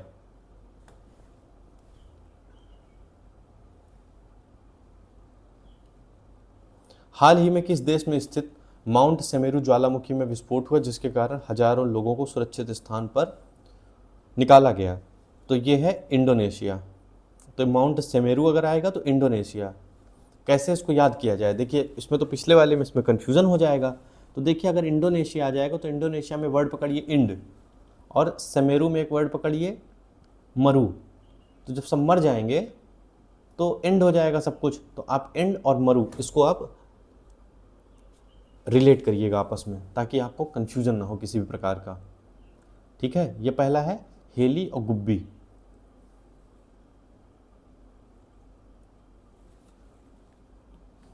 इसको आप कैसे याद रखिए? देखिए कोई पिया नाम का छोटा बच्चा है, ठीक है, तो वो क्या मांग रहा है? वो गुब्बारा मांग रहा है। हेली गुब्बी, गुब्बी से आप याद करिए कि वो गुब्बारा नहीं बोल पा रही है बच्ची छोटी, तो वो जो है गुब्बारा मांग रही है गुब्बी गुब्बी बोल के। ठीक है,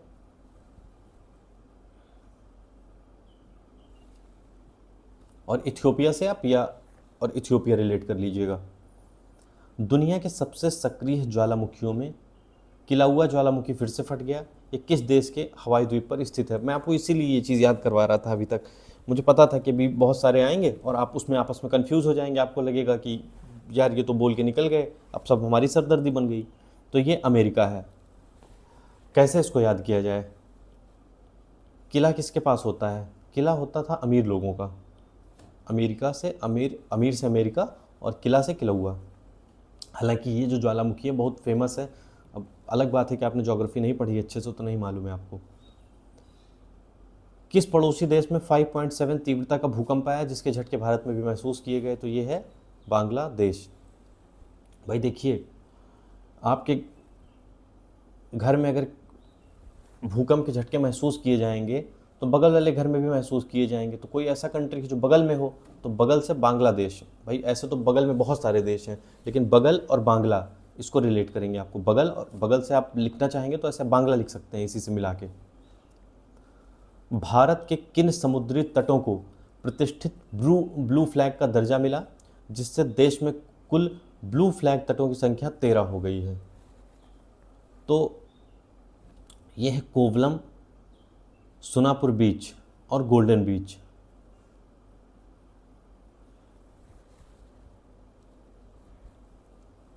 ये सारे के सारे पूरे 13 नाम हैं। इसमें से बस यही आप लास्ट के जो है याद रखिएगा तो आपको आइडिया लग जाएगा इसका। आप बस यही लास्ट के याद रखिएगा 3, सुनापुर, गोल्डन और राधानगर। बस इतना आप याद रखिएगा। कैसे इसको याद रखा जाए? देखिए, अगर आप जो है राधा नाम सुनेंगे या जपेंगे तो आपको बहुत सारा गोल्ड मिलेगा, या आप मतलब गोल्ड ही गोल्ड आपके रहेगा लाइफ में। दूसरी चीज़ यह है कि जब आप प्रेमानंद महाराज को देखेंगे, मैं उनका एग्जांपल इसलिए लेता हूँ क्योंकि आप सारे के सारे लोग लगभग उनको देखे हुए हैं, उनको जानते हैं भली भांति। तो वो कहते हैं ना कि राधा नाम जपो या राधा नाम सुनो, और उन्होंने जो वस्त्र पहने होते हैं येलो कलर के होते हैं, और येलो कलर का ही गोल्ड होता है। तो आप इसको ऐसे याद रखिएगा, राधानगर, गोल्डन बीच और सोनापुर बीच। हाल ही में सर्वोच्च न्यायालय ने किस राज्य को सारंडा वन क्षेत्र के 31,468.25 हेक्टेयर हिस्से को वन्य जीव अभ्यारण्य का दर्जा देने के सख्त निर्देश दिए? तो ये है झारखंड।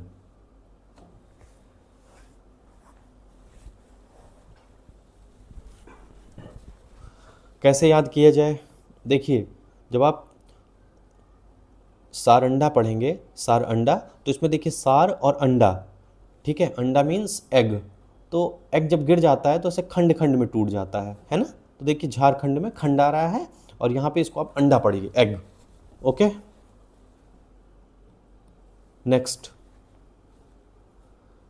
सकुराजिमा ज्वालामुखी जिसमें हाल ही में भयंकर विस्फोट हुआ और राग व धुएं का गुब्बार 4400 मीटर की ऊंचाई तक गया, किस देश में स्थित है?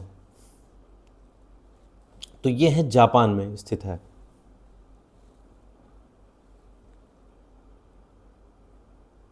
ये जापान में स्थित है। इसको कैसे याद किया जाए? देखिए, जो सकुराजिमा, अगर आपके नाम ही अगर आप पढ़ेंगे तो आपको थोड़ा बहुत मतलब आइडिया लग जाएगा कि ये जापान से ही रिलेटेड है। और दूसरी चीज़ है कि इसमें देखिए एक वर्ड आ रहा है कूड़ा, तो बिहार में जो है ड़ा को रा प्रोनाउंस करते हैं। मतलब अगर उनको बोलना होगा कूड़ा तो कहेंगे कूड़ा, ई कूड़ा है, ई सरवा कूड़ा है, ऐसे बोलेंगे वो, ठीक है। तो वहाँ पे मतलब ड़ा को रा प्रोनाउंस करते हैं। अब होगा वहाँ की कुछ मतलब शायद स्कूल्स में या कोई कारण होगा, जैसे हर जगह की लैंग्वेज अपनी अलग अलग होती है। जैसे आप किसी भी देश में चले जाएंगे या अपने ही देश में आप कई कई जगह पे जाएंगे तो अलग अलग तरीके से लोग चीज़ों को प्रोनाउंस करते हैं। तो इसमें कोई मतलब बुरी बात नहीं है। तो ये तो मतलब बहुत अच्छी बात है। और वहाँ की तो लैंग्वेज भी इतनी प्यारी है बिहार की कि आप वहाँ की भाषा सुने तो वहाँ के लोगों से मतलब आपको प्रेम हो जाए। अब ये अलग बात है कि हाँ, वहाँ पे क्राइम रेट और ये सब सारी चीज़ें एक तरीके से बहुत ज़्यादा हैं। तो उसका भी कारण यही है कि भाई देखिए गरीबी है, बेरोजगारी है, इन्हीं सब कारण से वहाँ पे समस्याएं हैं। तो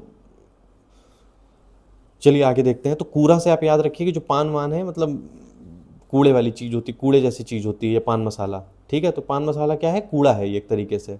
तो आप इससे इसको रिलेट कर लीजिएगा। अक्टूबर नवंबर 2025 के दौरान IUCN द्वारा भारत के किस नेशनल पार्क को अच्छा यानी कि गुड स्टेटस प्रदान किया गया है? तो ये है कंचनजंगा। तो देखिए कंचन का ही मतलब होता है कि कोई चीज़ जो मतलब बहुत अच्छी हो, ठीक है। कंचन का जो मतलब होता है वो मतलब कोई चीज़ जो बहुत ही ज़्यादा सुंदर हो, बहुत अच्छी हो, बिल्कुल सोने जैसी, तो वो होता है कंचन का अर्थ। भारत के कूनो नेशनल पार्क में किस अफ्रीकी राष्ट्र से 8 नए चीते लाए गए? अब लाए जा चुके हैं, चूंकि अब हम लोग अभी जुलाई में हैं, तो ये दिसंबर में ही लाया जा चुका है। तो कहाँ से लाया गया है? बोत्सवाना से। तो ध्यान से देखिए, मिल जाएगा आपको आंसर। चीतों से क्या कहा जा रहा है कि आना आना, ठीक है। तो चीते कहाँ से लाए जा रहे हैं? तो बोत्सवाना से लाए जा रहे हैं, कूनो नेशनल पार्क में। चीते कह रहे हैं नो नो, और हम लोग कह रहे हैं कि आना आना। कूनोस में आप देख लीजिए नो, ठीक है। तो चीते नो बोल रहे हैं, हम लोग कह रहे हैं नहीं नहीं प्लीज़ आना प्लीज़ आना प्लीज़ आना। तो कूनो और बोत्सवाना, ये दोनों आप याद रखिएगा, अभी आगे एक और प्रश्न मिलेगा। मुख्यमंत्री मोहन यादव, जो कि मध्य प्रदेश के हैं, नामीबिया से लाए गए चीतों के लिए किस अभयारण्य को राज्य का तीसरा चीताघर बनाने की घोषणा की है? तो नौरा देही।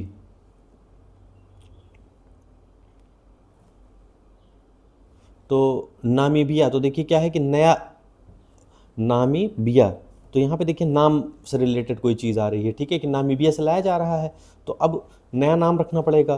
तो नया नाम क्या रखा जाएगा? तो नौ, नौ का भी मतलब होता है न्यू, न्यू, नोवा या नौ, कुछ भी लिखेंगे तो ये सब मिलते जुलते वर्ड हैं, सबका मतलब यही होता है, न्यू ही होता है। तो क्या नाम है उसका? नौरादेही सेंचुरी। नेक्स्ट, शक्तिशाली चक्रवाती तूफान मोन्था किस समुद्री तट में विकसित हुआ था? तो ये विकसित हुआ था बंगाल की खाड़ी में। ये भी बहुत ज़्यादा न्यूज़ में था। ये सब मतलब इतने वर्ल्ड लेवल के डिज़ास्टर्स हैं कि आपको याद ही रखना चाहिए इसको। कैसे इसको याद रखेंगे? देखिए, मोन, मौन का मतलब क्या है? कोई मतलब ना बोले, मौन, है ना। कोई अगर नहीं बोल रहा है तो उसका मतलब होता है मौन। मौन कोई रहेगा तो उसके गाल जो होंगे हिलेंगे नहीं बिल्कुल, ठीक है। तो आप इसको गाल और मौन, इसको रिलेट करिएगा बे ऑफ बंगाल से। खाड़ी वो होती है जो 3 तरफ से घिरी हुई होती है लैंड से, और बाकी खुला होता है, इसीलिए इसको कहते हैं बंगाल की खाड़ी। चक्रवात मोन्था का नामकरण किस देश के द्वारा किया गया? अब यहाँ गाल की बात हो रही तो यहाँ थाई की बात हो जाएगी, तो थाईलैंड। तूफान मेलिसा से मची भारी तबाही के बाद भारत सरकार ने किन प्रभावित देशों को तुरंत मानवीय सहायता भेजी है? तो जमैका और क्यूबा को भेजी है। तो देखिए कैसा है, क्या है इसमें? मेलिसा, मेलिसा का मतलब देखिए इसमें क्या है, मैल वर्ड आ रहा है। मैल क्या हुआ है? मैल जमा है। जमैका, मैल जमा है। भाई क्यों जमा है, इसको साफ करो। याद हो गया। सार्वजनिक वितरण प्रणाली यानी कि पब्लिक डिस्ट्रीब्यूशन सिस्टम को बेहतर बनाने वाले नागरिकों का फीडबैक प्राप्त करने के लिए केंद्र सरकार द्वारा कौन सा एआई आधारित प्लेटफॉर्म लॉन्च किया गया है? तो इसका नाम है आशा। इसका फुल फॉर्म क्या है? अन्न सहायता होलिस्टिक एआई सोल्यूशन। अगर आशा कहीं आता है तो आप याद रखिएगा। और आशा आप ऐसे भी याद रखिएगा, जो गरीब हैं उनको एक ही आशा है कि जो वो पब्लिक डिस्ट्रीब्यूशन सिस्टम से जो उनको अन्न वगैरह मिलेगा उसी से उनका पेट भरेगा।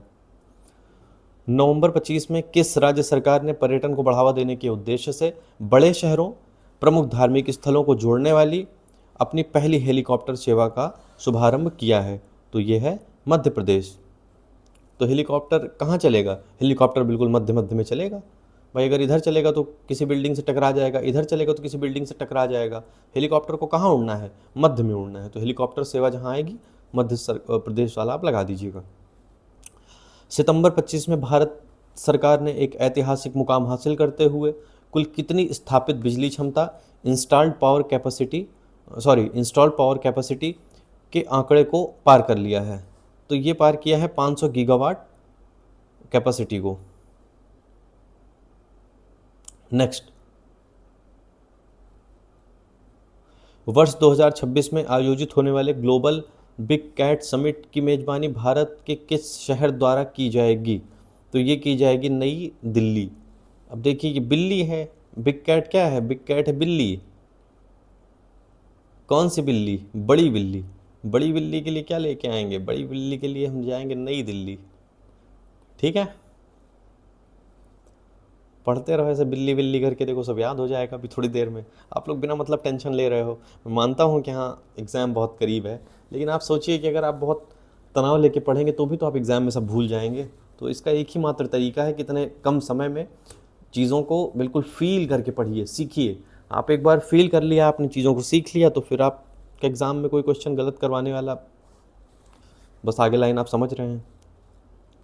पीएम नरेंद्र मोदी की उपस्थिति वाला G20 शिखर सम्मेलन किस शहर और उसके किस देश और उसके प्रमुख शहर में संपन्न हुआ? तो ये संपन्न हुआ दक्षिण अफ्रीका, जोहान्सबर्ग। अब जो दक्षिण अफ्रीका वाले थे ना, इस बार उन्होंने मतलब डोनाल्ड ट्रंप की मतलब कायदे से धुलाई की, बेइज्जती की। अब अगली बार G20 शिखर सम्मेलन कहाँ होगा? अमेरिका को ही सौंप दिया गया। जब इन्होंने अमेरिका की धुलाई की, एक्चुअली क्या था, अमेरिका की इन्होंने धुलाई नहीं की, अमेरिका वहाँ पे आ नहीं रहा था। अमेरिका उल्टी सीधी बातें कर रहा था, क्योंकि वहाँ यहाँ पे दक्षिण अफ्रीका में कुछ वाइट लोग हैं जो कि मजदूर हैं, ठीक है। और बेसिकली आपको पता है कि जो ये अफ्रीका कॉन्टिनेंट है, ये काले लोगों का यहाँ पे ज़्यादातर मतलब वास स्थान है, काले लोग यहाँ पे रहते हैं। तो डोनाल्ड ट्रंप वाइट मजदूरों को लेकर के दुनिया भर की राजनीति कर रहे थे कि इनकी स्थिति बहुत ख़राब है, आप लोग इनके लिए काम नहीं कर रहे हैं, ये वो ऐसा वैसा, इसलिए हम जो है इसमें नहीं शामिल होंगे। अब इन लोगों को पता था कि फर्जी जो है बहाना बना के, जबकि ऐसा कुछ भी नहीं है, वहाँ पे इतनी बुरी कोई स्थिति नहीं है। और अगर ऐसा है तो अमेरिका वालों ने सबसे ज़्यादा ये चीज़ किया है। और जो अमेरिका भी, मूल अमेरिका भी है, तो वहाँ पे भी तो काले ही लोग थे ना। ये तो ब्रिटेन वाले जाके मतलब जो रेड इंडियंस थे, ये सब वहाँ जाके बस गए थे। खैर चलिए, उस सब कहानी में नहीं जाते हम लोग। तो ये दक्षिण अफ्रीका में हुआ था G20। फिर दक्षिण अफ्रीका में आयोजित हुए G20 शिखर सम्मेलन का मुख्य थीम क्या था? तो इसका थीम था सोलिडेरिटी, इक्वालिटी, स्टेबिलिटी, एकजुटता, समानता, स्थिरता। अब देखिए इसमें वही एक पूर्ण बहिष्कार किसने किया था? तो ये यूएसए ने किया था। अभी आपको पूरी बात मैं बता ही चुका हूं।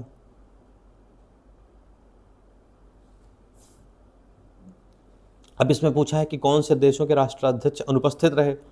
तो यूएसए अनुपस्थित रहा, चीन नहीं गया, रूस नहीं गया, मैक्सिको नहीं गया, इंडोनेशिया नहीं गया।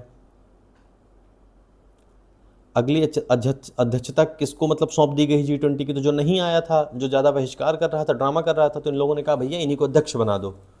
कौन है अध्यक्ष अगला? यूएसए। अब यूएसए क्या करेगा? यूएसए अगली बार इनको नहीं इनवाइट करेगा, इनको आने ही नहीं देगा, दक्षिण अफ्रीका वालों को। तो कोई दिक्कत नहीं है। चलिए, अब इसमें पूछा गया है कि पीएम मोदी ने वहाँ पे मतलब भारत का रुख कैसे स्पष्ट किया, क्या इन्होंने बातें की? तो पीएम मोदी ने 6 विचार अपने प्रस्तुत किए थे।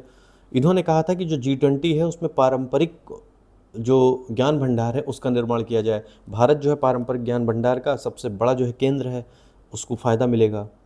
G20 अफ्रीका कौशल गुणक का निर्माण किया जाए, मतलब अफ्रीका में स्किल डेवलपमेंट किया जाए। वैश्विक स्वास्थ्य सेवा प्रतिक्रिया दल, मतलब एक ऐसा भाई कहीं पे मान लीजिए कि कोई डिज़ास्टर आ जाता है, कुछ भी आ जाता है, तो हमें एक ऐसा दल, एक ऐसी यूनिट तैयार करना चाहिए, एक ऐसा समूह तैयार करना चाहिए जो कि जाके लोगों का ट्रीटमेंट कर पाए। G20 मुक्त उपग्रह डेटा साझेदारी, आप सब समझ रहे होंगे, क्रिटिकल मिनरल्स हो गया। ड्रग टेरर नेक्सस का मुकाबला करने के लिए G20 पहल। तो अच्छी अच्छी बातें इन्होंने कहा, अच्छी बातें कर भी लेते हैं ये। G20 समिट के दौरान अलग से IBSA समूह की बैठक आयोजित की गई। इस समूह में कौन से देश शामिल हैं? ठीक है, तो इसमें शामिल कौन कौन थे? India, Brazil, south Africa. देखिए बहुत सिंपल है, I से इंडिया, B से ब्राज़ील, S से साउथ अफ्रीका। डोनाल्ड ट्रंप द्वारा पेश किए गए गाजा शांति प्रस्ताव को संयुक्त राष्ट्र सुरक्षा परिषद की मंजूरी मिलने के बाद अब गाजा क्षेत्र में किस सेना को तैनात किया जाएगा? तो ये है अंतर्राष्ट्रीय स्थिरीकरण बल, इंटरनेशनल स्टेबलाइजेशन फोर्स। तो ये नाम क्यों रखा गया, इसके पीछे का लॉजिक क्या है, आप अच्छे से समझ पा रहे होंगे। भाई वहाँ पे चीज़ों को स्थिर करना है, वहाँ इतनी अस्थिरता है, गाजा पूरी तरीके से बर्बाद तबाह हो चुका है। तो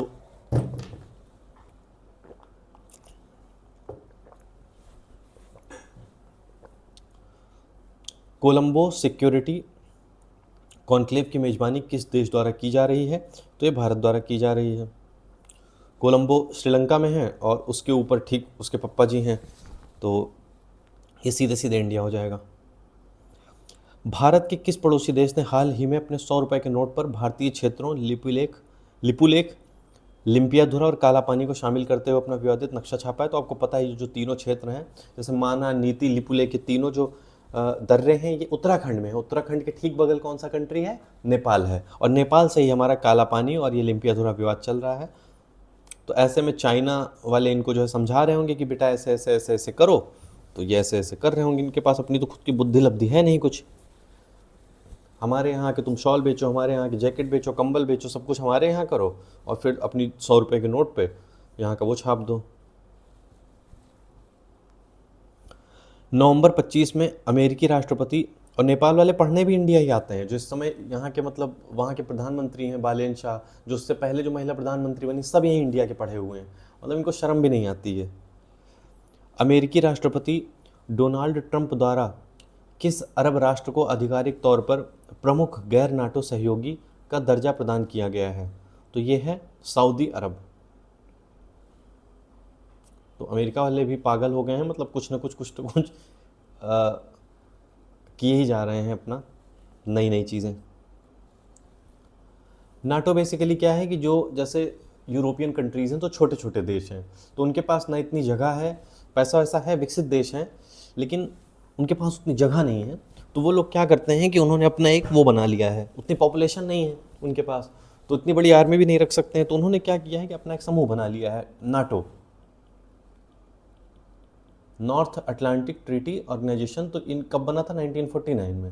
तो इन्होंने अपना एक समूह बना लिया है, और जितना इनके पास, मान लीजिए कि 100 रुपये इनकी जीडीपी है, तो 5 रुपये सब लोग देते हैं, जितने लोग हैं नाटो की कंट्रीज़। और इस तरीके से इन्होंने अपना पूरा समूह बना रखा है। नाटो के किसी भी एक देश पे अगर कोई हमला करता है तो ऐसा माना जाता है कि जितने भी नाटो की कंट्रीज़ हैं सब पे हमला हुआ है, और सारे के सारे लोग मिलकर साथ में उसमें लड़ाई लड़ते हैं। वर्तमान में भारत में निर्वाचित जीवन बिता रही किस पड़ोसी देश के पूर्व प्रधानमंत्री को उनके देश में मानवता के खिलाफ अपराधों का दोषी ठहराते हुए मौत की सज़ा सुनाई गई है? तो बांग्लादेश की ये पूर्व प्रधानमंत्री हैं शेख हसीना। भारत ने अपनी कुल एलपीजी आयात ज़रूरतों का लगभग 10% हिस्सा किस देश से प्राप्त करने के लिए समझौता किया है? तो ये यूएसए से प्राप्त करने के लिए समझौता किया है। हाल ही में किस पड़ोसी देश ने अपना 27वां कॉन्स्टिट्यूशनल अमेंडमेंट पारित किया है, जिसके परिणाम स्वरूप वहाँ की सेना वस्तुतः राष्ट्राध्यक्ष के समान शक्तिशाली हो गया? वहाँ का जो सेना प्रमुख है, अब वो राष्ट्रपति जैसी उसके अंदर शक्तियाँ आ गई हैं। तो आपको पता है यही लोग हमसे अलग हुए थे, और ये विकसित देश बनने के लिए इन्होंने सारी जो मिल्स थी जूट वाली, और मतलब दुनिया तमाम की सारी चीज़ें लेके चले गए थे, और फिर भी जो है इनको बेशर्मों की आज स्थिति देखिए कि जो पूरी आर्मी है उसने अपने हाथ में पूरा सब कुछ ले लिया है। अब बंदूक के दम पे वहाँ पे शासन होगा, और वो दिन दूर नहीं, आप देखिएगा, मतलब वो दिन दूर नहीं, पाकिस्तान की मतलब बहुत दुर्दशा होने वाली है। खैर ये बात मैं क्या ही बोल रहा हूँ, आप सब खुद ही इतने जानकार हैं कि आपको पता होगी ये बात, और पाकिस्तान जैसे देश के विषय में तो हर आदमी को पता है। जो राष्ट्रपति हैं द्रौपदी मुर्मू द्वारा किन 2 देशों का दौरा इन्होंने किया, जो किसी भी भारतीय राष्ट्राध्यक्ष की इन देशों की पहली राजकीय यात्रा थी? अब देखिए, लोग न्यूज़ वगैरह में आने के लिए ऐसी चीज़ें हो जाती हैं और हम लोग इसको फिर पढ़ते हैं। तो ये है अंगोला और ये है बोत्सवाना। बोत्सवाना वही है जहाँ से चीते मंगवाए जा रहे हैं, बोत्सवाना और नामीबिया से आ रहे हैं चीते। नामीबिया अभी बताया था ना मैंने, नामीबिया। नेक्स्ट देखते हैं। अपनी विदेश यात्रा के दौरान राष्ट्रपति द्रौपदी मुर्मू ने किस देश के 50वें स्वतंत्रता दिवस समारोह में सम्मिलित हुई? तो ये अंगोला। अब कैसे इसको याद किया जाए? देखिए, छोटा सा देश है, तो इन्होंने सोचा कि जो भारत है वो हमारा अंग बन जाए एक तरीके से। भाई, भारत को जो राष्ट्राध्यक्ष है, जो भारत में सबसे ऊंची पोस्ट राष्ट्रपति की है, तो अगर कोई ऐसा वो बन जाएगा तो ये भारत एक तरीके से इनका महत्वपूर्ण अंग बन जाएगा, अंगोला वालों का। ऐसे इसको आप रिलेट करिए किसी भी तरीके से।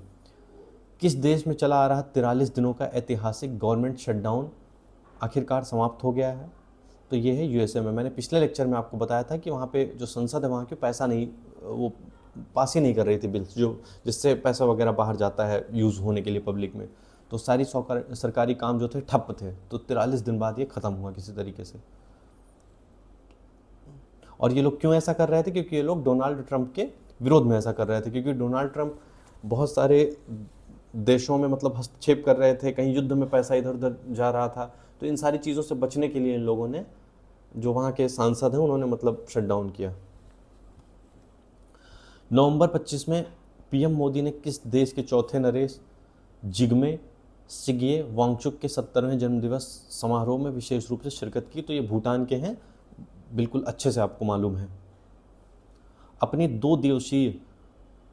दो दिवसीय भूटान यात्रा के दौरान पीएम मोदी ने भूटानी नरेश जिग्मे खेसर नामग्याल वांगचुक के साथ संयुक्त रूप से किस जल विद्युत परियोजना का उद्घाटन किया है? तो इसका नाम है पुनातसांगचू टू। अब भाई देखिए, नाम ही इतना बढ़िया है, क्या ही इसमें किया जाए। ये वांग और ये सांग, तो वांग सांग ऐसे इसको याद रखिएगा। हाल ही में किस देश ने अपने वीज़ा नियमों में बड़ा बदलाव करते हुए यह प्रावधान जोड़ा है कि स्वास्थ्य समस्याओं वाले जो प्रवासी हैं उनको वीज़ा नहीं दिया जाएगा? तो ये सारे जितने गंदे काम है वीज़ा रोकने का काम, मैं कह रहा हूँ ना कि इस समय जो है डोनाल्ड ट्रंप मतलब नरक मचाए हुए हैं पूरी दुनिया में, और ये नोबेल पीस प्राइज़ ढूंढ रहे हैं, इनको कभी नहीं मिलेगा। न्यूयॉर्क शहर में, क्योंकि जो नोबेल पीस प्राइज़ जो लोग मतलब देने वाले भी हैं ना, उनको भी पता है कि ये आदमी पहले झगड़ा लगवाता है फिर जाता है झगड़ा सुलझाने। न्यूयॉर्क शहर के इतिहास में मेयर का पद संभालने वाले भारतीय मूल के पहले व्यक्ति कौन हैं? तो इनका नाम है ज़ोहरान ममदानी। तो 34 साल के हैं ये, और इसको आप याद रखिए।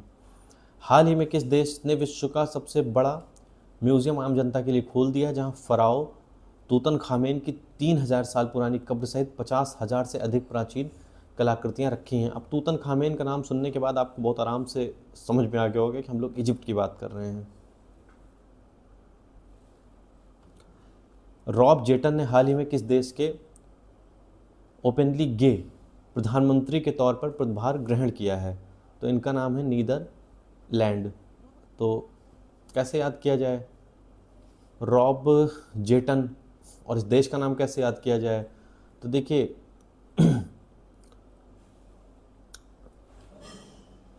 एक सेकेंड, अब आप नीदर से आप याद कर सकते हैं कि भाई देखिए, ना ये मेल हैं और ना ये फीमेल हैं, ठीक है, नेदर मेल और नॉर फीमेल।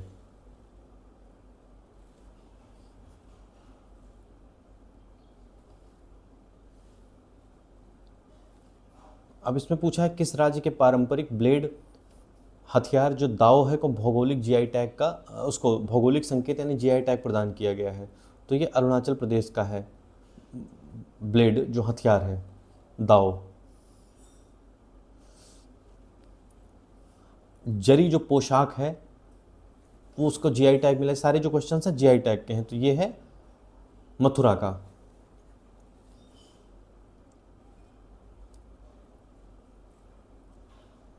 नेक्स्ट क्वेश्चन पूछा है कि बिगुल जो है बजाया जाने वाला वाद्य यंत्र है, ये कहाँ का है? तो ये मेरठ का।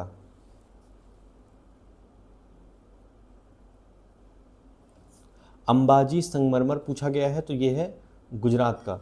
इसको कैसे याद रखिए? देखिए इसमें अंबा जी का नाम आ रहा है, यानी कि माँ अम्बे, ठीक है। तो जब आप कहीं से गुजरते हैं रात में, ठीक है, कहीं से आप जब गुजरते हैं रात में, तो आप कहीं जब बहुत डर जाते हैं तो आप याद करते हैं ना देवी देवताओं को, तो आप माँ अम्बा को याद करेंगे। एक और वाद्य यंत्र है यानी कि म्यूजिक इंस्ट्रूमेंट, इसका नाम है तुनबुक और पुमटोंग। तुनबुक और पुमटोंग ये कहाँ का है? तो ये सिक्किम का है।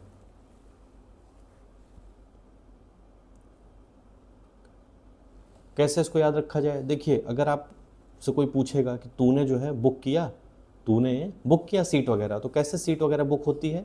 सिक्के दे के, ठीक है। अरे भाई चाहे कॉइन्स हो चाहे करेंसी हो, बात तो एक ही है, जा तो आपका पैसा ही रहा है ना। और अगर आपके पास बुक नहीं करोगे तो लोग आपको क्या करेंगे? टोकेंगे आपसे, टीटी वगैरह आपको टोकेगा कि हेलो आपका सीट कौन सा है, सीट नंबर कौन सा है। तो इस तरीके से आप सिक्का और ये तुनबुक और पुमटोंग, मतलब आप पूछते हैं किसी से कि तूने बुक किया, नहीं तो फिर वही टोंका टाँकी होगी। कैसे बुकिंग होती है? सिक्के देके। हाल ही में किस राज्य में पाए गए पन्ना के हीरे को जीआई टैग मिला है? तो ये एमपी का है। अब ये सारे महत्वपूर्ण दिवस हैं, एक बार इनको जल्दी जल्दी देख लेते हैं। विश्व शाकाहारी दिवस 1 नवंबर। अब किसी से कोई पूछा जाए कि भाई सबसे अच्छा खाना कौन सा होगा, शाकाहारी खाना अच्छा होता है कि नहीं, तो आदमी क्या करे भाई 1 नवंबर। 1 नवंबर को किन प्रमुख राज्यों का स्थापना दिवस होता है? तो तो ये कर्नाटक, छत्तीसगढ़, एमपी, केरल, हरियाणा सबका होता है।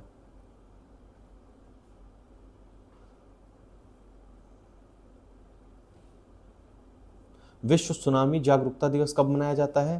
तो ये होता है 5 नवंबर को। थीम क्या है? सुनामी के लिए तैयार रहें, सुनामी की तैयारी में निवेश करें।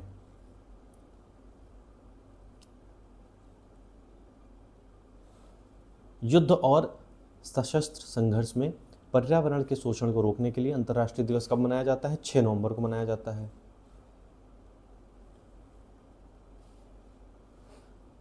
राष्ट्रीय कैंसर जागरूकता दिवस 7 नवंबर को मनाया जाता है। बच्चों की सुरक्षा के प्रति जागरूकता बढ़ाने के लिए शिशु संरक्षण दिवस, ये भी 7 नवंबर। वर्ल्ड रेडियोलॉजी डे कब मनाया जाता है? 8 नवंबर।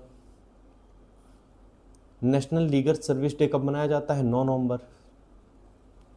World science day for peace and development 10 नवंबर।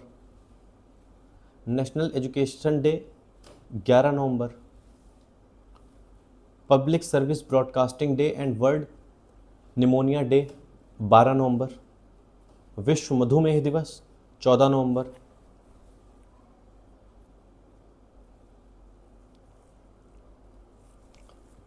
देखिए मधुमेह दिवस इंपॉर्टेंट है, नहीं याद हो रहा हो तो आप इसको ऐसे याद कर लीजिए कि जो बच्चे होते हैं बड़े स्वीट होते हैं। और चिल्ड्रन डे कब मनाया जाता है? 14 नवंबर।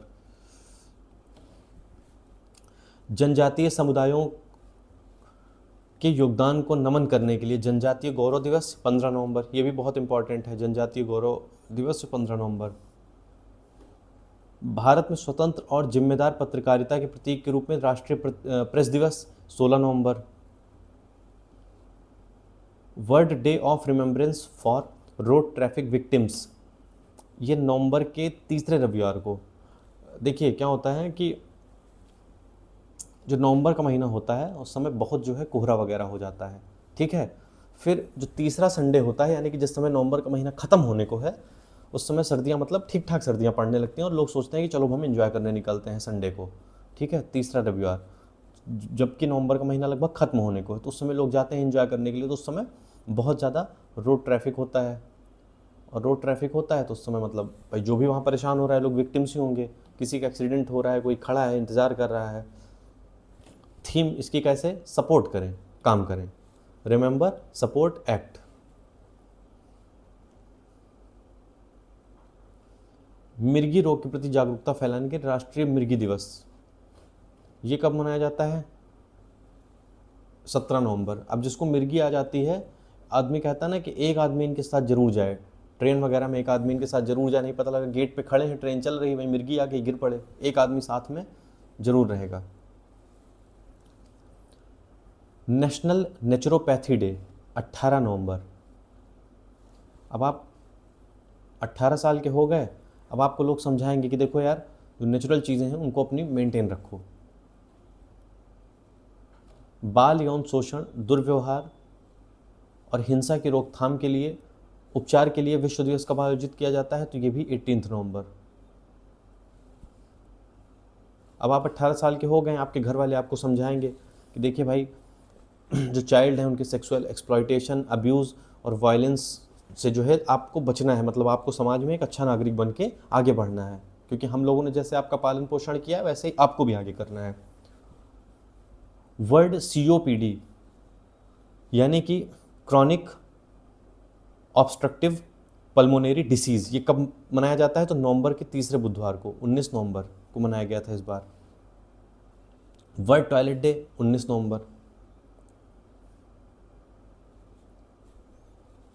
भाई कोई आपसे कहेगा कि आप मतलब ऐसे कोई गंदा टॉयलेट यूज़ कर लो, तो आप एकदम नो बोल दोगे। एक और नो मतलब नो, एकदम नो। नो नो, नवंबर और नवंबर मतलब आप एकदम से नो नो बोल दोगे। यूनिवर्स चिल्ड्रंस डे कब मनाया जाता है? 20 नवंबर। Universal children day, sorry. World television day कब मनाया जाता है? 21 नवंबर। और अभी मैंने आपको बताया था कि जो टीवी वाला था, देखिए कितना बेहतरीन इत्तेफाक बना है, ठीक है। जो टीवी में गिरावट देखी गई 21% की गिरावट देखी गई, और आप यहीं देखिए टेलीविज़न डे भी है, वो भी 21 नवंबर को है। मैंने शुरुआत में ही पहला या शुरू के जो 4-5 क्वेश्चन थे उन्हीं में था ये। ऐतिहासिक और सांस्कृतिक यानी कि वर्ल्ड हेरिटेज वीक कब मनाया जाता है? तो ये 19 से 25 नवंबर के बीच मनाया जाता है। International day for elimination of violence against women ये कब मनाया जाता है? 25 नवंबर को। संविधान दिवस कब मनाया जाता है? 26 नवंबर को। राष्ट्रीय अंगदान दिवस कब मनाया जाता है? 27 नवंबर को।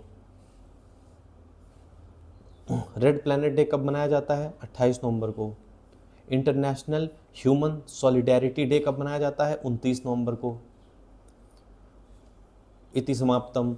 चलिए यहाँ पे आपका नवंबर का करंट अफेयर समाप्त हो गया है और हम लोग अब दिसंबर, जनवरी, फरवरी ऑनवर्ड्स बहुत जल्दी कंप्लीट करेंगे। बस एक चीज़ आपसे मुझे कहनी है कि वीडियो को लाइक ज़रूर करिए, शेयर ज़रूर कीजिए और चैनल से आप ज़रूर जुड़िए, इसको ज़रूर सब्सक्राइब कीजिए ताकि आगे भी आप तैयारी करेंगे। ज़्यादा संख्या होगी मेरे पास तो मतलब मुझे भी एक बिल्कुल एकदम मिशन मोड में काम करने का एक मोटिवेशन मिलेगा। और मैं देख रहा हूँ मतलब पिछला वीडियो मैंने डाला तो उसमें एक कमेंट आया है, भाई इतनी मेहनत की जा रही है, इतना अच्छे से याद करवाया जा रहा है, तमाम चैनल्स पड़े हुए हैं, आप एक बार जाके देखिए तो मतलब आपको हाल समझ में आएगा। लोग पढ़ के निकल जाते हैं और वो भी मैं आपको 1 घंटे में सब करके दे रहा हूँ। तो चलिए, साथ बने रहने के लिए बहुत बहुत धन्यवाद। आगे भी इस सफ़र को जारी रखेंगे और जल्दी से आपका सिलेक्शन हो और आप मुझे मिठाइयाँ खिलाएं। धन्यवाद।